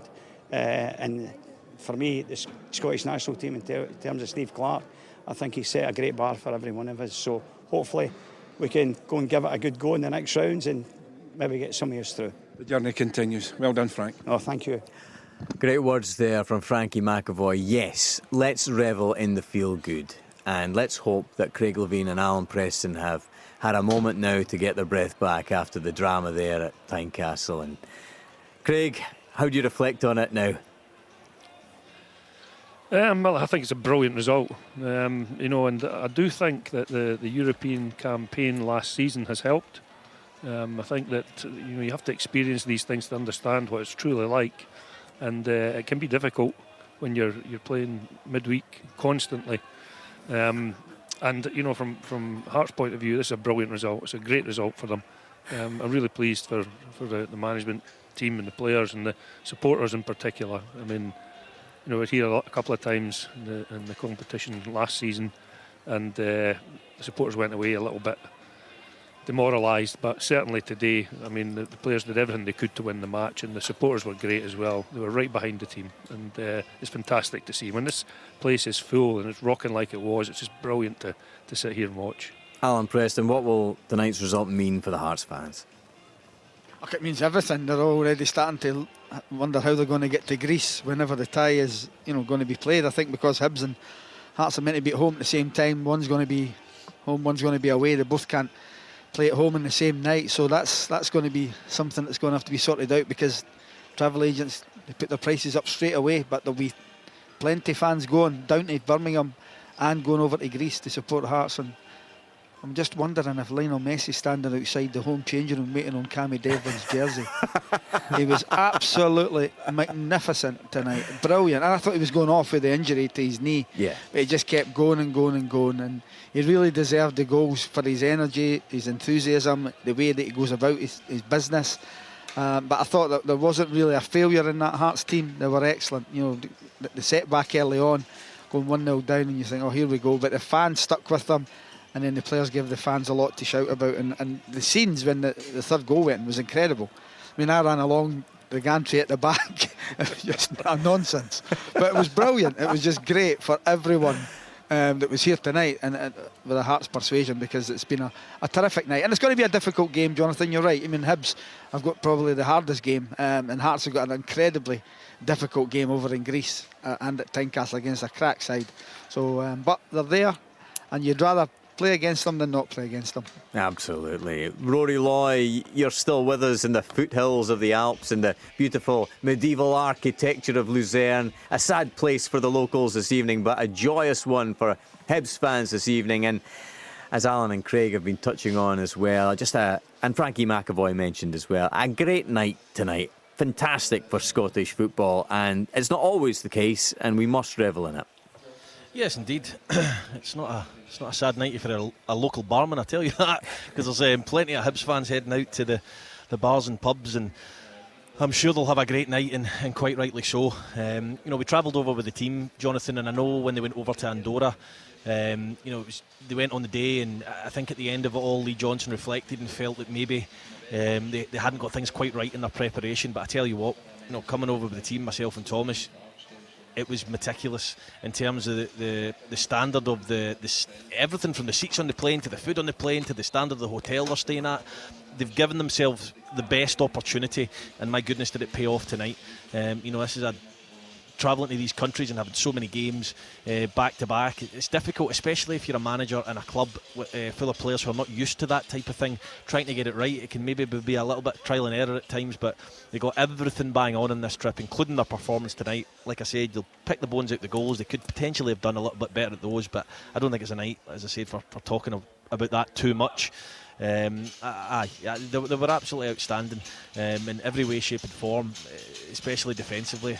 They had a lot of criticism, but you know, they corrected a lot of that tonight. But what they need to do now is, and what Lee Johnson needs to do, is turn his attention to the domestic stuff, because he's got two big ties against Aston Villa. You know, he's got to beat Wraith Rovers on Sunday and get through, and he's got to take care of league business, because look, it's going to be very, very difficult against Aston Villa, and if they come out the wrong side of that, they don't want to find themselves, you know, sitting near the wrong end of the league with very little points. They're going to need to kind of look at the domestic stuff and see how they can caveat that with the Aston Villa tie and make sure they're taking care of business in the league as well. Let's be honest, most people are going to look at Hibs up against Aston Villa and think, unless they're a Hibs fan, that Hibs don't really stand a chance. You've seen them tonight, Rory, and when Hibs are at their best, when Ellie Ewan's flying, when Martin Boyle's causing problems, they are dangerous. Do they have a chance against Aston Villa? It's going to be extremely difficult. My fear would be that in the first tie, for example, Luzerne missed 3-4 opportunities. Teams like Aston Villa don't miss and pass up these types of opportunities. They're going to have to be concentrated. for 90 minutes throughout both legs. I think they're capable of scoring goals, that is for sure, but they're going to have to withstand an awful lot of pressure. If they can still be in the tie, coming away from the first leg at Easter Road, then travelling down to Birmingham, the fans will be buoyant. They'll travel in their numbers. It's not too far to go, so I'm sure they'll have tens of thousands, no doubt, down there potentially. So everything would need to come together and create the perfect storm for it to happen. That can happen in football, but I have to say Aston Villa will be overwhelming favourites. Alan Preston, how do you see that tie going? It is mouth-watering, and there's always the John McGinn factor as well. It'll be great to see him back at Easter Road, but it is a hugely daunting prospect for Hibs. It is, but it's brilliant. When you look in recent years, Hearts played Tottenham and they played Liverpool at Anfield as well. It's a chance for Hibs to go and play a good side in Aston Villa, and it'll be great for the Hibs fans to have John McGinn back at Easter Road. They love him, they still do. They all sing about him, they talk about him. My friends are Hibs fans and they watch for the Villa results just because of John McGinn. Every time he scores for Scotland, it's former Hibs player John McGinn. It's brilliant. It's a great tie for John McGinn as well. But it's going to be very, very difficult. But you know what? They're there. We said it about Hearts. They've got a tough tie, but they're there. And while you're on the pitch, you've got every chance. I think Villa will be overwhelming favourites, as Rory rightly said. But they've got a chance. If they can, nick a goal at Easter Road and go 1-0 down to Villa. You just never know on the night, but I wouldn't be putting my money on it. I think Aston Villa will be heavy favourites, but it's a great tie for everyone involved. What's your take on it, Craig? Can Hibs fans at least... We should let them dream tonight, certainly, of the Europa Conference, and they should enjoy tonight, but when cold reality of dawn arrives and the idea of Aston Villa, we know what the bookmakers are going to say about it. Yeah, but Hibs got pace in the front line, and in these situations, Jonathan, you need to carry a lot of luck as well. But it's a football match. Yeah. 2 football matches, and it's possible. It's possible for Hibs to win. If Villa have an off night and Hibs do everything correctly, then they've got a chance. The good thing for me is just the fact that I don't know when the last time the 2 clubs from Edinburgh were playing in Europe at the same time. I can't remember that last time that happened. So it's a great thing for Edinburgh. With Rangers getting through as well, that's good. And Aberdeen's still to come. So, and I always, in these European situations, I always support every Scottish club because the coefficient's really important. And I hope to see Hibs, Aberdeen, Hearts, of course, and the 2 bigger clubs in Glasgow as well. So it's been a great week European for the coefficient. Competitions are important. It really has, because it's been a great week for the coefficient, because Switzerland were sitting 11th, we were 9th, and they were closing in on us a little bit. So to have 2 teams going through against Swiss opposition this week as well is a massive lift. We've shown them who's boss. What you've got to say, Jonathan, sorry, that Unai Emery, the Aston Villa manager, is the Europa League or European. That's right.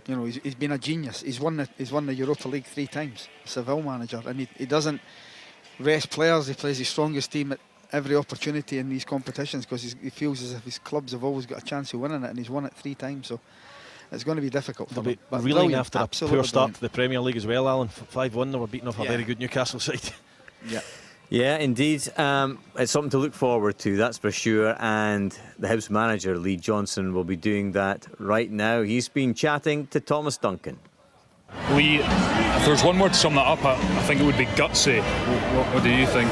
Well, I think over the 2 legs, the boys have been absolute Trojans, I have to say that. The physical output, let's make no mistake, they're a top side. They've got really good ball manipulators, and the way they move it, they're busy, they're bright. But when we broke over both legs, we looked really dangerous. So, listen, it ain't great for the heartstrings, is it, when we've conceded and made it 2-1.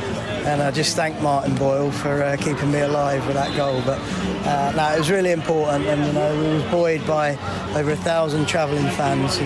So I'm so pleased for the board of directors, the fan base, the staff that work extremely hard. And I don't know how long ago Hibs we got into the competition sort of in this far, if you know what I mean. And now we've got to try and go again and get into the group stages. Yeah, and when that second goal went in for Luzerne, this place was absolutely alive. It almost felt inevitable that they were going to get the goal they were looking for, but the guys just dug in, they defended their box, and then some brilliance from Ellie as well at the end, who comes up with 2 big moments. Yeah, absolutely, and very big moments for us. But we was always going to have to soak up an element of pressure. You saw we didn't sit back early on, and that was what got us the goal. But counter-attack opportunities was always going to be our thing in this game, particularly with the speed that we've got. And I think we showed that in both goals. And Ellie's produced 2 bits of quality. And, very, very happy with all of them, though. They've worked their socks off. And, this is a stretch for us, games like this. So to compete over 2 legs and to be as successful as we've been in that game, I think the lads just deserve so much credit. Yeah, how important is it to enjoy it as well? Because these ones don't come around too often away in Europe. It's difficult, as you say. Luzern are a serious team. Well, I was talking to the Doc. I think the Doc's been here 20 years, and he said that never has he had a result or win as big as this. I know we've drawn today, but over the legs, and I think that sums it up really. We beat the lower end teams, the Latvians, the Andorrans, the Lithuanians, sides like that. But this is a completely different level, and it shows that we're building something here. We took a bit of stick over the last 2 league games, and rightly so. Because we haven't produced, but what the fans know is over the course of a season plus the cup games, we're going to dig in and we'll be okay, and I think this performance absolutely proves that. And obviously just a small matter of Aston Villa to come next week as well. Obviously you've got Wraith Rovers first, that never stops, but what a tie to look forward to, in the return of a certain John McGinn as well to Easter Road. Yeah, well, that doesn't bother us so much, if I'm honest, but I know that's one for the fans. What does bother us is getting through in the next round of the cup. That's really important, and it will be a big ask again physically, particularly now I believe that the Aston Villa game could have been brought forward a day, which is a little bit frustrating in my eyes, because again it means I can't fully pick the team that I want to going into Sunday. But you've now got it's a huge momentum, obviously, as you say. You've not been consistent so far this season, but how much belief and confidence does this give the guys, as much as obviously physically it is demanded to turn it around? We're still chasing a bit off a few, we are. We can't afford to have the injuries that we've had. You see with 2, Josh Campbell back today, and obviously Ellie back today. It makes a big difference. Martin back today makes a big difference to the quality of our 11. So that's important, that we look after the boys, we recover them well, and hopefully Dylan Levitt and likes of that player type recovers. Yeah, just a quick one on Dylan. Is he okay? He was on crutches there at the end. He's not all right, but it's not. I don't think it's a break. I think more likely it's a bad sort of ligament strain. Okay. Thanks, Lee. Cheers. Enjoy it. Thanks. Yeah, looked pretty bad from Dylan Levitt's point of view. One sour note for Hibs this evening. We wish him well, but it's been a fantastic night for our Scottish clubs in Europe, and for Hibs as well, Rory. It's so funny watching Hibs at the moment, because they are thrilling and exciting as an attacking force, but you do wonder about them at the back sometimes, and they had to ride their luck this evening. David Marshall, he was rolling back the years. He's had a bit of criticism, but he was in fine form this evening, had to pull off quite a few good saves. Yeah, I'm not sure that would fall into the riding your luck category, to be fair. I think if they're missing open goals, I think they rode their luck last week at Easter Road, I really do, because I think they missed some big opportunities, Luzern. But David Marshall's a top goalkeeper, and he's at Hibs, and that's Hibs goalkeeper, and at the end of the day, if he's making these saves, that's what he's there to do. It's the same as a defender clearing a header, or a striker scoring a goal. So he was excellent tonight. He really was. But Lee Johnson's got such a way with words. I love listening to him, I must say, from ball manipulators to raising the arousal levels. He's pretty good to listen to. But no, he's absolutely right in everything he says there. And if it does get brought forward to the Wednesday as well, I do feel for him slightly, because it's difficult to manage as it is. And as I said before, when you're new to it all, as a manager, as players, as coaches, it's a big ask to come away to these different countries and perform week in, week out. But a huge night for Hibs. I thought they were absolutely excellent. There's defensive concerns, of course, but they also, for large spells, defended unbelievably well. So he'll want to try and pick the bones of that, improve what he can, tweak a little. Few things at the back. I do feel like from set pieces they can be vulnerable, but in general play they defended very well tonight. I thought Lewis Stevenson was an absolute standout. I thought he was excellent, and Hibs thoroughly deserved to go through over the 2 legs, I must say. Rory Loy, thank you very much indeed. We hope the Hibs fans paint the town of Lucerne red this evening, and Rory and Thomas Duncan can join them for a little while. Why not? We must enjoy these moments and live your best life while you can in football, especially when it comes to Scottish football in Europe. Next up are Hibs and Hearts. It is the Viaplay League Cup second round this weekend on Sunday. Hibs at home to Wraith Rovers, Hearts at home to Partick Thistle. Both those matches at 2 o'clock. Kick-offs in Edinburgh, it should be said, but it does sound like Lee McCulloch that Hibs may be having their match with Aston Villa nudged forward to Wednesday night at Easter Road next week by the sounds of things. The TV companies having their way, no doubt. But let's revel in it a bit more, because on Thursday night then Hearts will take on PAOK or PAOK, depending on... That's going to be the big debate of the week, how to pronounce PAOK properly. That was our big debate, wasn't it? Exactly. And that'll be a tough nut to crack as well. But yeah, I suppose what you'd have to say is maybe Hearts fans might be a little more hopeful than Hibs fans of making the Conference League group stage. Yeah, I think firstly Lee Johnson is, as we all know, been under a little bit of pressure, but it's fantastic. I'm delighted for him tonight. And now he's got the game against Wraith at the weekend, and then it's the Aston Villa, the John McGinn game, should we call it. But I'm not saying that they're going to go through, but why would any of the players begin into the game with no belief? I mean, you've got to show them respect. They're a top team, they've got a top manager. Big thing for me, over the 2 legs, if they don't do it, it's the experience they're going to get for playing against English Premiership opposition. So, worst case scenario, they don't go through. I think a lot of the players will gain a lot of experience and confidence from playing in that type of atmosphere. Fantastic. Lee McCulloch, thank you very much indeed. It's been a wonderful night. It has to be said. I was off my chair when Cammy Devlin's shot. We're watching the replays again, deflected in, and it was just wonderful to see our Scottish clubs succeed this evening in Europe, both Hearts and Hibs through to the Europa Conference playoff round.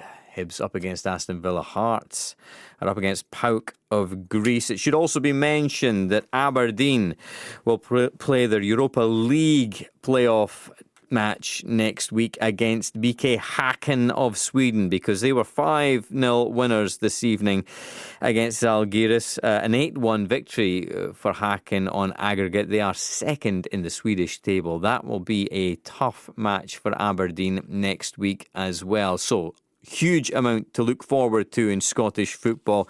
Huge amount to look forward to tomorrow night as well, because Aberdeen, speak of the devil, are in Viaplay League Cup second round action. It's a 7:45 kickoff tomorrow night away at Stirling Albion, who started the season so well. Sports Sound will be on air at 7:05. Join me live from Forth Bank for that. We'll be joined by Willie Miller and others to see if there is a giant killing on the horizon, or if Aberdeen will cruise through. They played pretty well against Celtic at the weekend, but it could be a potential banana skin. Join us for Sports Sound tomorrow night at 7:05. But that's it from the team this evening. A great night of European football. Here's to more Scottish success.